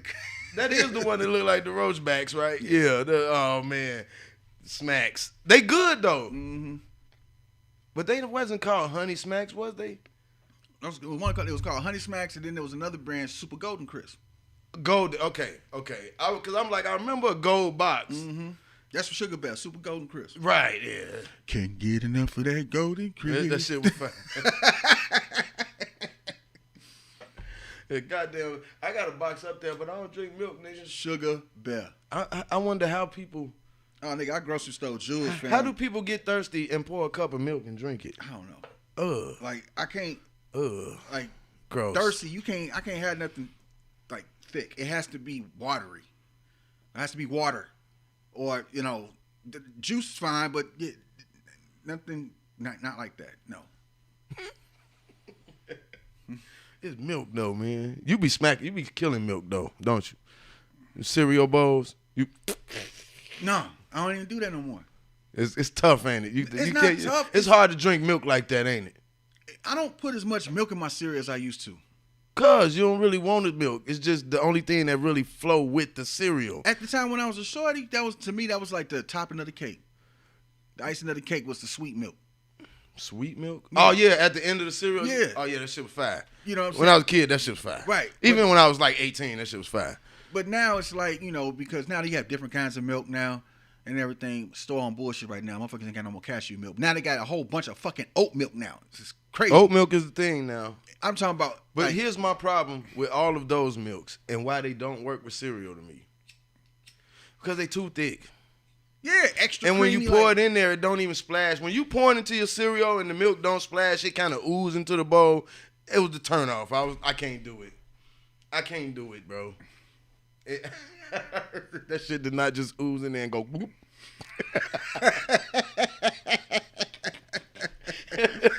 Oh wow. That shit didn't splash. It just, nigga, stop. I wonder that's why my son don't finish his bowl of cereal like that.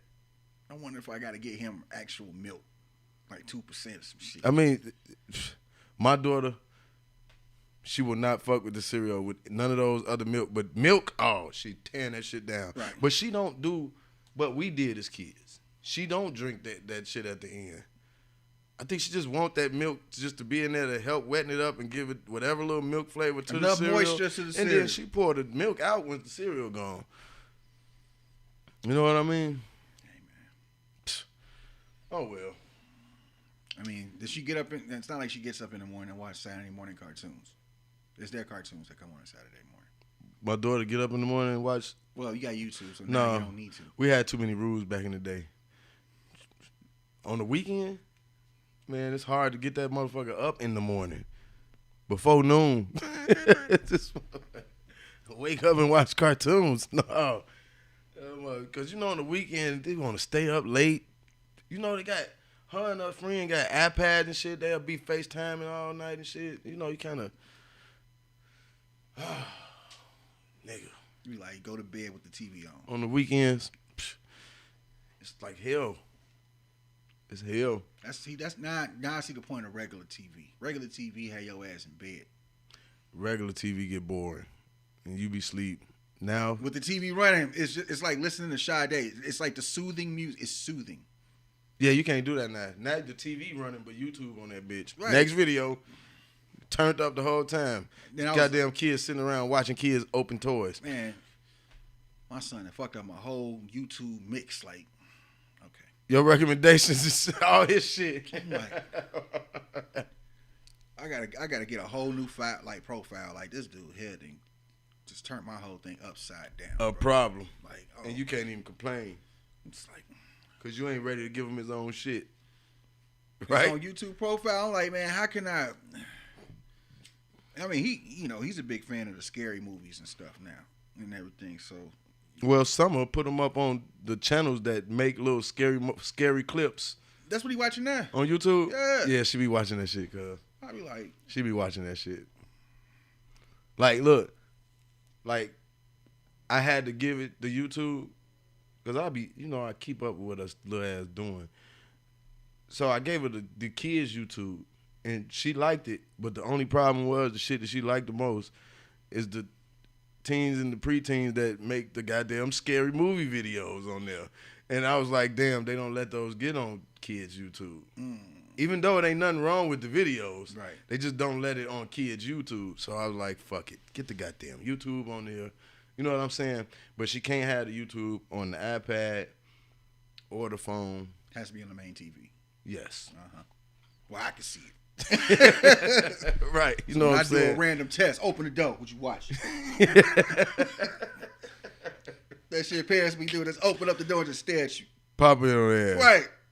And you know they be slick. So you gotta, before you walk down to the room, you gotta take change out your pockets. Everything take that your make a shoes sound. off. You gotta become quiet because they hear that shit coming. Right.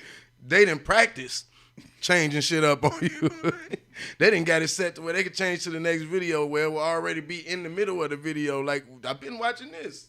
What you talking about? With the flashback button. Slick ass. And I ain't mad. Right. I ain't mad at them, you know, because we used to do the slick shit with the parents too and shit. Yeah. You know what I'm saying? We had a lot of freedom back then. You know, and it's not a hood thing. This is what I noticed. It's not a hood thing. Because listen, I talk to like the people I went to high school with out here, right? And what it is, they say the same shit we say about the hood. Growing up in the hood, man, we used to just be outside, riding around the neighborhood. They used to do that shit out here, and they don't let their kids do that now either, just like everybody else. It's just everybody is at a certain level of fear right now, and it's a lot higher than it was back then. Yeah, because there's a lot more stuff. And what I mean stuff being televised.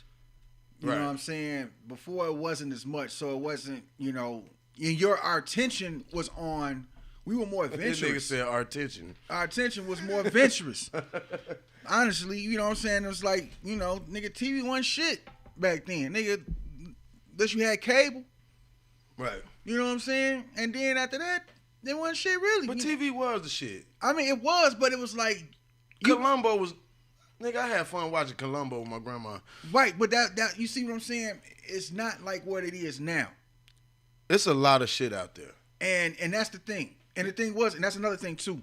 Like, everybody that lived on a block or something like that, or, you know, 2 blocks away or whatever, if it was like some weird person that lived in the neighborhood or something, everybody knew who that weird person was. Right. Even your mama and them knew who the weird Right. person was and be like, dude, don't go that dude crib. And everybody on the block know. So if we see some kid walking up, we'll say, hey, you know what I'm saying?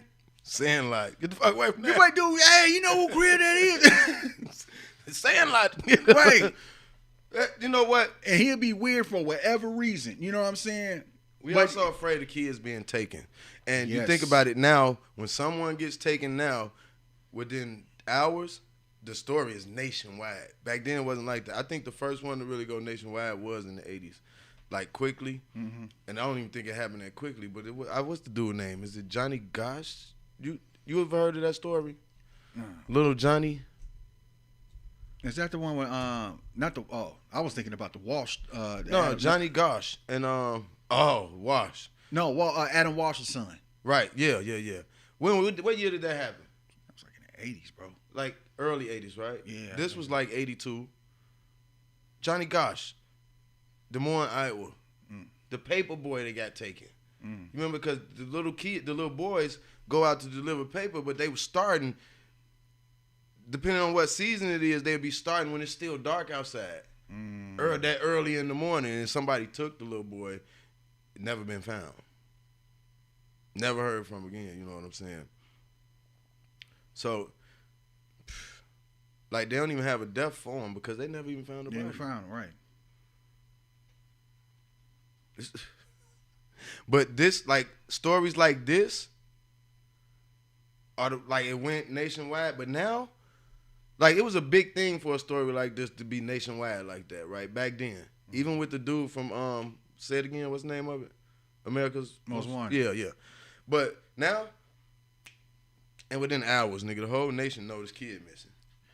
Still, I'm just amazed on how many kids still come up missing, man. Yeah. And then you notice there's powerful, rich people behind certain shit. And you don't know which ones is just some random motherfucker or which ones is some rich ass people with a ring taking kids. And it's like, and then now with the technology, all these registered sex offenders, it's like, man, damn, this nigga down here. Like, yeah, they trying to pass this law, fam. They trying to pass something, bro. What do you do? I know we get mad when we find out there's a sex offender living right by us, right? Yeah. Child sex offenders and shit. But what do you do with them? It's like No comment. somebody, I think they tried in Florida before and like made a community where they would live. And that backfired somehow. I forgot how. I would have to look into that. I'd have been okay with that. But it backfired. And Probably. I Especially forgot now. how it backfired. Damn, Probably- why am I not remembering the especially details of now. what happened here? It's probably backfired now. It really would have backfired now. Anybody kid go missing, they going in the neighborhood kicking in doors. And what kills me, bro, when they talk about, now I ain't saying about pedophilia, but when they talk about, you know, the whole homosexual thing in terms of, you know, it shouldn't matter and everything, I'm like, yeah, it should matter. And to me, the reason why it shouldn't matter is that nobody talks about this shit, about not the pedophile, but, you know, they being open to sexuality in terms of like, no, first of all, where does the child's innocence come into play? Mm-hmm. Where, like, nobody is talking about that part.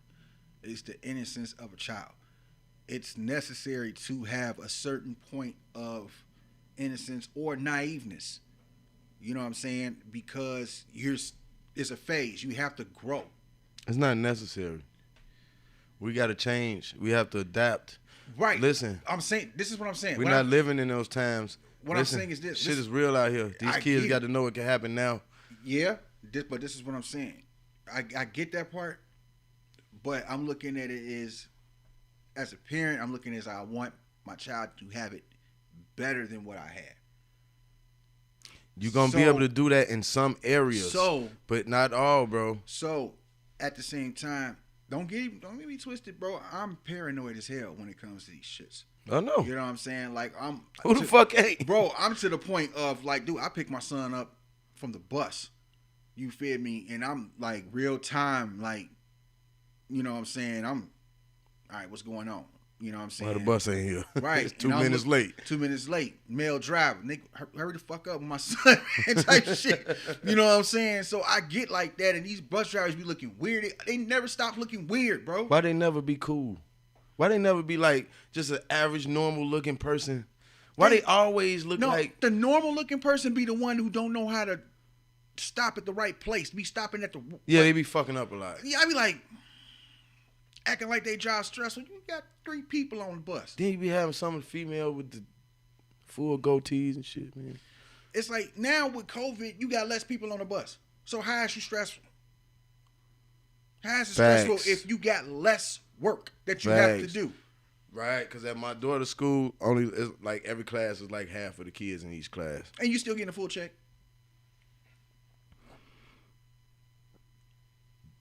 And you had all that time off.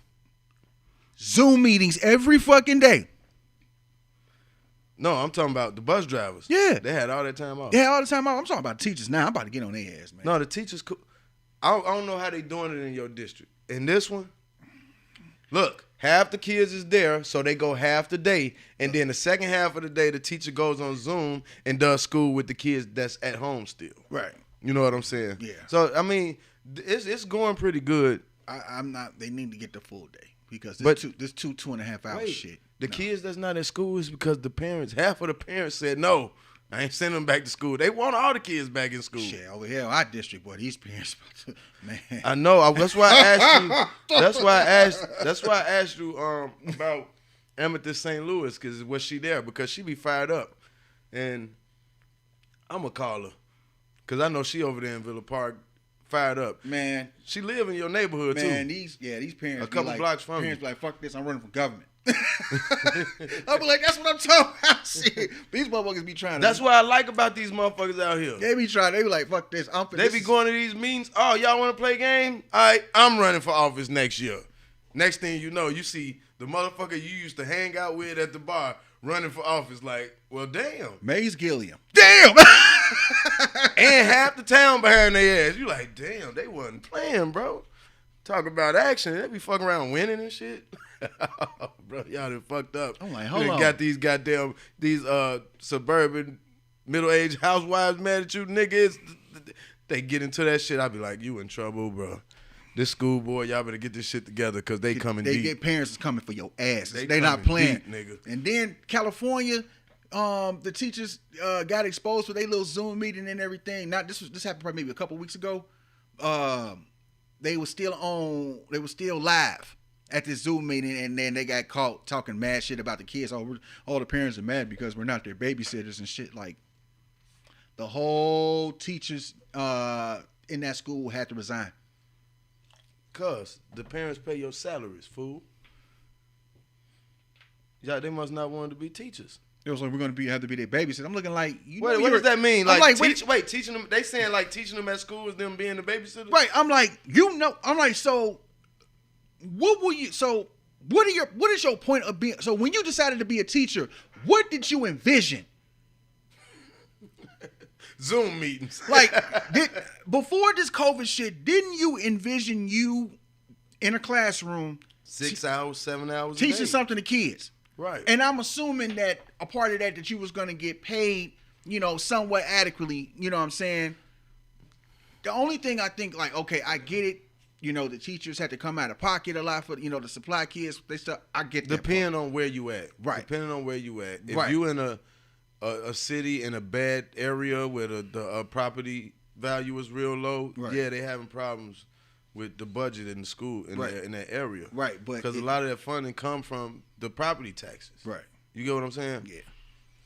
But if your property taxes is pretty decent, and I mean not low, Like out here. right? This shit is high. And parents is complaining because of the rise in property taxes. You don't think these motherfuckers ain't finna act a donkey in these motherfucking meetings after they watching? Like, wait a minute. After COVID, I had to stop my job because y'all stopped school. And y'all saying y'all babysitting. No. You didn't understand what was going on throughout history. I swear, this had to be, what year is this? 2020, right?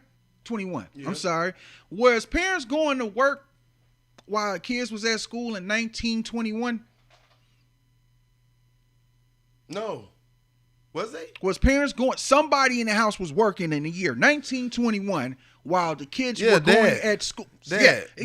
But mom was at home. Well, that was when, one person can take care of a whole family with one income. Yeah, but that went on for a long time. Right. Way past the 20s, nigga. Right. And then let's fast forward. We could go into the 1970s or the 80s, right? When both parents is working. I'd Right? say later than that.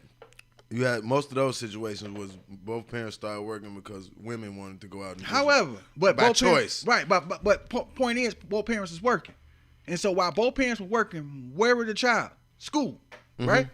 That was the norm. Not now. So now you complaining because of the norm. Glitch. What did Dr. Fauci say 100 times? The new normal. Right. And I'm like, and I'm like, the audacity of these fucking parents actually say this shit. I'm like, man. The teachers, you mean? Yes. The audacity of the teachers to say this shit. The audacity of those teachers to have that entitled mindset, to think that you're supposed to get a full salary and have a fucking Zoom meeting with my child, and you actually think that you're making progress. Progress. They coming out of college just feeling like this now. Like yeah, you this ever- is the new norm. You ever heard some college professors sit around and talk about high school, elementary school teachers? They talk a lot of shit about those people. I'm not surprised. The curriculum is probably more open than the curriculum that goes on in those schools. Half of professors in colleges are assholes. They probably, because college is, you look at that environment, that's like the beginning of your thinking. That's why you see those feminist groups, like those are the energetic groups. fraternities, sororities. Those are the energetic groups because they're young, full of energy, full of vigor. Yeah. I didn't want to use that word for a while, vigor. You know what I'm saying? Or like Mr. Burns say, full of pip and vinegar. But you know what I'm saying? That whole thing of just full of life. So you ready to go hands on, head first in everything, spearheading a lot of shit. And then of course as you get older, you're like, I ain't doing all that shit, man. Fuck all that. You know what I'm saying? Okay. So, and that's the thing. The energy dies down as you get older and everything. But I'm not surprised. I'm not surprised. The energy is up here when you're younger, but the thought is not up there. Exactly. The thought is down here. That's why I so said it's not like the energy going away as you get older. That's why I said when you're younger, you're learning more. You're becoming more wise, and you're seeing how it really is. Basically, what I'm saying is because as you're young, you're spearheading a lot of things. And what I mean by that, you're going head first. You're not using your head really. And so as you get older, you still learn how to shoot, but you're just not going head first into shit. Right. You know what I'm saying? You just learning how to be more effective from a distance. Because as you get older, you learn you got more to lose now. Right. You know how stereotypes is based in truth? Through the stereo. Stereotypes. So it's through the stereo that it describes the types of people. So that's why we absorb that information. Therefore, the stereo, which is the box that sends out the information to us about the types of people that we need to look out for, or we need to, whether it's to be like or to. I'm not gonna let you sit here and act like you said something real, nigga. All right, because I know you joking, nigga. Okay, I gotta stop that now. The types of stereos. Hell yeah, because the stereo. Yeah, but okay, the stereotypes are based in truth. Right. Here's one that is so true about these liberals coming out of college with green and purple hair, bro. Yeah. And black frame glasses. Yeah. Bro, they all look like, bro, these feminist groups or social justice warrior groups. Let's just go like, I'm going to go like that. The social justice warrior groups. They all look like Dragon Ball Z super characters with the Super Saiyan blue, Super Saiyan purple, Super Saiyan pink, Super Saiyan red and shit. I'm looking like, and it's like a startup kit. Right. Like how you have your fuckboy startup kit, you have your feminist or your social justice warrior weirdo startup kit. Okay. What is the fuckboy starter kit? I gotta look it up because I forgot it. It's gonna be either a pair of ones, some Newports, right? Probably a pair of ones, some tight jeans.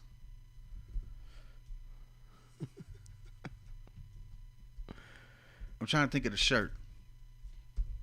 What's going on with Google? Fuckboy starter kit. I forgot what it was. It might be a pair of mics. They done made all these different fuckboy. Oh, they done fucked it up now. That's too many. Remember when it was just that one going around? Yeah. And that shit was so on point? I know the Newports was on there. The ones was on there. What else was on there? The Jabot jeans with the color straps. Damn. Damn, they put them on blast. They put the Jabot jeans on blast. The fuckboy starter kit. Oh, I can't find it because they done made all these different ones. Now the shit is not original anymore. How about that? But yeah, that's the liberal, the far left liberal starter kit is colorful hair, black frame glasses, and whatever else we come up with. You know what I'm saying? Are you tired of looking like someone that people don't want to punch in the face? Do you crave everyone's attention when you're out in public? Are you self-conscious about the size of your penis? Well, guess what, bro? The new 2016 Fuckboy Starter Kit is about to solve all your problems. Jam-packed with all of the essential items that are sure to make you look like a millennial piece of shit. All for 3 low payments of $399.99. Normal sweatshirts are boring and way too practical. That's why the Fuckboy Starter Kit includes a self-contradicting leather sleeveless hoodie, sure to make you look like you just got cut from Bieber's entourage. Get the fuck out of Hold on. I got. Hold on. I gotta put this one. I gotta put this one on the screen, bro. Oh man. I gotta put this one on the screen. When he said that, Joe, that just put that right there. Wow. I gotta start it over. That was the fastest. I never seen this before. I just clicked on it. That was the fastest picture I ever seen. developed in my brain when they just the leather sleeveless hoodie. Justin Bieber, like, oh. The leather sleeveless hoodie, the fuckboy starter kit, nigga. I actually started having a little bit more Get the respect. fuck. I started having to get a little bit more respect for Justin Bieber now. I fuck with Justin Bieber. I'm looking like he the vet, he the young OG for real. Well, you know when he made that song, I was fucking with him when he made that. I like that one song. You should go and love yourself if you like the way you look that much. Oh yeah. Darling, you should go and love yourself. I really like that shit. He had one song that came out recently. He wasn't even on it. He had another kid doing it. It was called Lonely. I was like, and it was a deep ass song. Oh, I gotta try that. I gotta look for it. I might have heard it. I don't know. I was like, damn. I was like, that gave me young OG vibes. Been there, you know what I'm saying? I'm a little kid, been in there. I done slept with all the women, had all the girls and the highs and stuff, the drugs, lows and stuff. He looks like a retired porn star. Listen to this shit. I'm about to start it over. Are you tired of looking like someone that people don't want to punch in the face? Do you crave everyone's attention when you're out in public? Are you self-conscious about the size of your penis? Well, guess what, bro? The new 2016 Fuckboy Starter Kit is about to solve all your problems. Jam-packed with all of the essential items that are sure to make you look like a millennial piece of shit. All for 3 low payments of $399.99. Normal sweatshirts are boring and way too practical. That's why the Fuckboy Starter Kit includes a self-contradicting leather sleeveless hoodie, sure to make you look like you just got cut from Bieber's entourage. Is that guy a rapper? Nope, just a regular old fuckboy. As a fuckboy, you'll need to attract attention in places that don't usually require it. And what better way to do that than blowing huge clouds of smoke in public? It even comes with 2 e-liquids, In Your Face Fusion and Dawn Vapor. If you're busy vaping, you're not going to want to use your legs. So what better way to get around than a fucking hoverboard? That's right. Each starter kit includes this generation-defining mode of transportation, sure to make old people hate you more than they already do. Remind the less fortunate that they are less fortunate, and hop on this 2-wheel journey to obesity.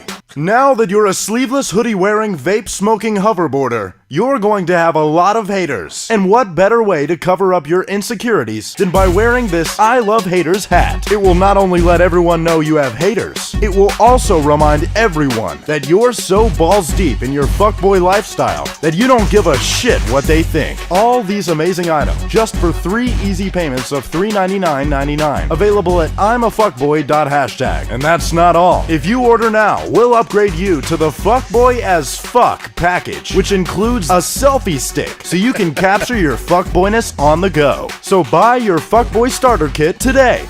Be that guy. Upgrade to the Fuckboy as Fuck package. Hey, they got Women X now. What's Woman X? I think it's instead of the O, they replace it with the X. Oh. Yeah, you know what? The trans community or something like that.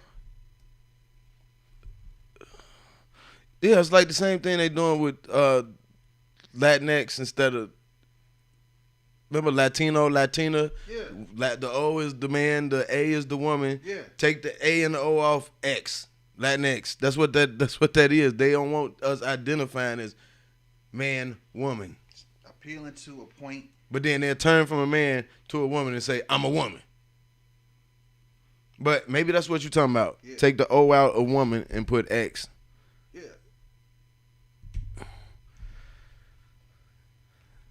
Uh-oh. It's a Wikipedia, ain't it? It's a song. Lap sleep, but that look like it's from a different country. Hold on. NASCAR Wexman. But this is Wexman Bill. I don't know. Is this what you're talking about? No. No. WXMAN? No, WOMXN. My bad. WOMXN. Yeah. Like that. Okay. Oh, because it says man. Take the man out of that. Twitch.t. And of course, Hassan. What a piece of shit. He making fun of it. And then the other piece of shit, far left, Vosh. I know both of these guys, of course. I get what you're saying. Okay. Twitch transgender woman X versus WOMYN versus woman controversy. So everybody's tying this starting with at Twitch. You know, the gamer streaming. Mm-hmm. Man, that shit is so far left. That whole platform, bro. Twitch is now looked down upon. You still got the main, like Twitch is gonna. My bad. Twitch Yeah, them two people I just named, they huge over there. Twitch is still gonna host a lot of big tournaments, gaming tournaments and shit like that, just because it's up there. You know what I'm saying? Like Twitch is still blue chip type shit. Right. You know what I'm saying? But because a lot of big blue chip companies, Twitter and all that shit, left.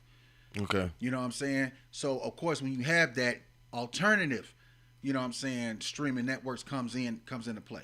And they're already establishing themselves as the Burger King to McDonald's. Okay. I'm trying to figure out why the YouTube gaming shit ain't blew up like it should. Well, it's not. I thought that would have put Twitch out. Nah, because people they do their gaming and stuff. They do it.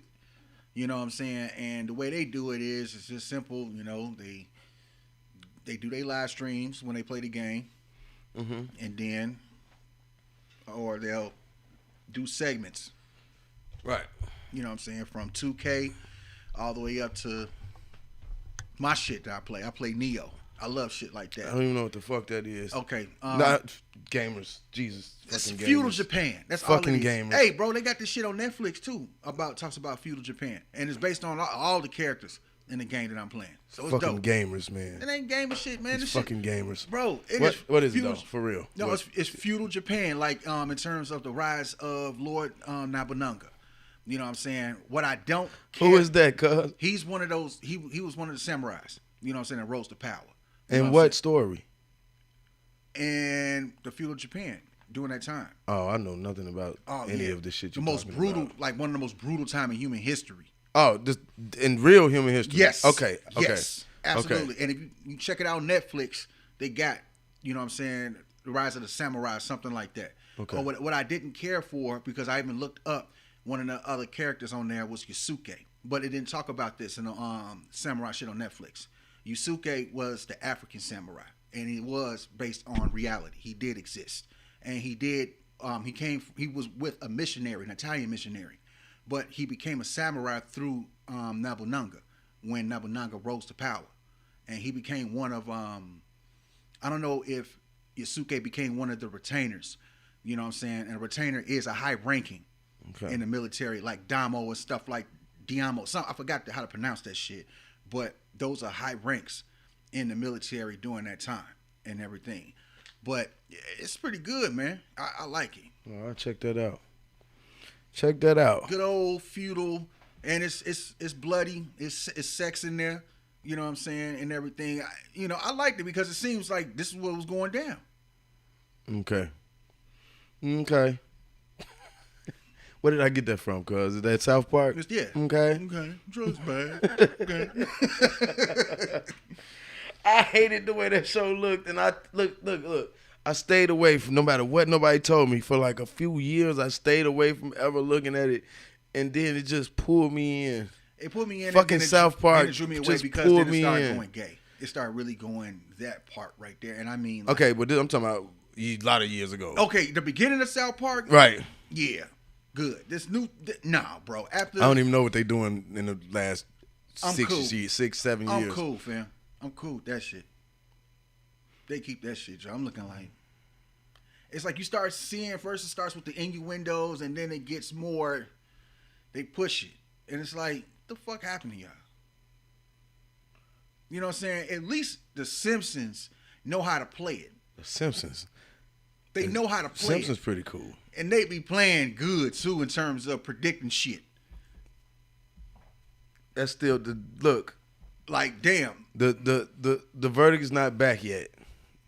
If these things are predicted or planned, because this shit is too many coincidences, bro. I know it is. That's what I'm saying. Like coincidence, we get it, but when you make, bro, he can go to Vegas. Nigga, with me. I saw some. He can roll dice with me any day in Vegas. I saw some shit. I saw some shit just like what just happened in Texas on a fucking Simpson episode on the internet. Yeah, I was like, whoa, this is too much. Nigga, I don't know. And it's not just The Simpsons, it's other cartoons. Like, I saw one cartoon that showed Kobe crashing in a helicopter before that happened. Yeah. But, okay, look. I don't want to No. I don't want to give it too much credit. Yeah, because I looked at that, and you know what? It was for years in the NBA, it was a joke, like a inside joke around the league that, nigga, you in that helicopter too much. Cause he goes everywhere in a helicopter. You know, and motherfuckers would say, "Boy, you gonna crash, man? You doing this shit too much," and that was like a thing. You know what I mean? Man, that's crazy. I mean, I get it. The more times you fly, you do increase your chance because every time you do it, you do put yourself in that position. But it doesn't help when people keep saying that shit. Now, here's something that I thought was like strange as hell to me. Oh, though, where he crashed at, that's like over there where MASH was shot. Oh yeah, and that song. Remember MASH? That song. And then the intro song was "Suicide is Painless," and I was just like, "Whoa, whoa, bro!" But I mean, this how smart we are. We can get out here and find shit and put it together and make dots and whoo. Because one of the subscribers brought it to me, and I was like, "Whoa!" Well, but especially when it comes to The Simpsons, when it comes to the directors and stuff, and the producer Matt Groening, I know, you know what I'm saying. Is he Jewish? Yeah, I think he's Mason. Yeah, that sound about right. I'm looking like, oh, this fool. Yeah, that sound about right. It's too many coincidences, I'm like, brother. this dude cold, bro. It's too many coincidences, bro. I'm seeing too much and stuff. Homer hitting home runs, cracking the domes and stuff, and the water comes down. Yeah. From the dome, I'm like Marge. Patty yourself.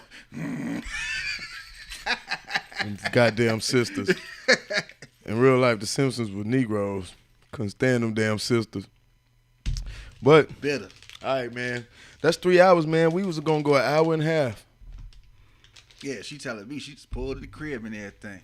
Yeah. Yeah. It is what it is.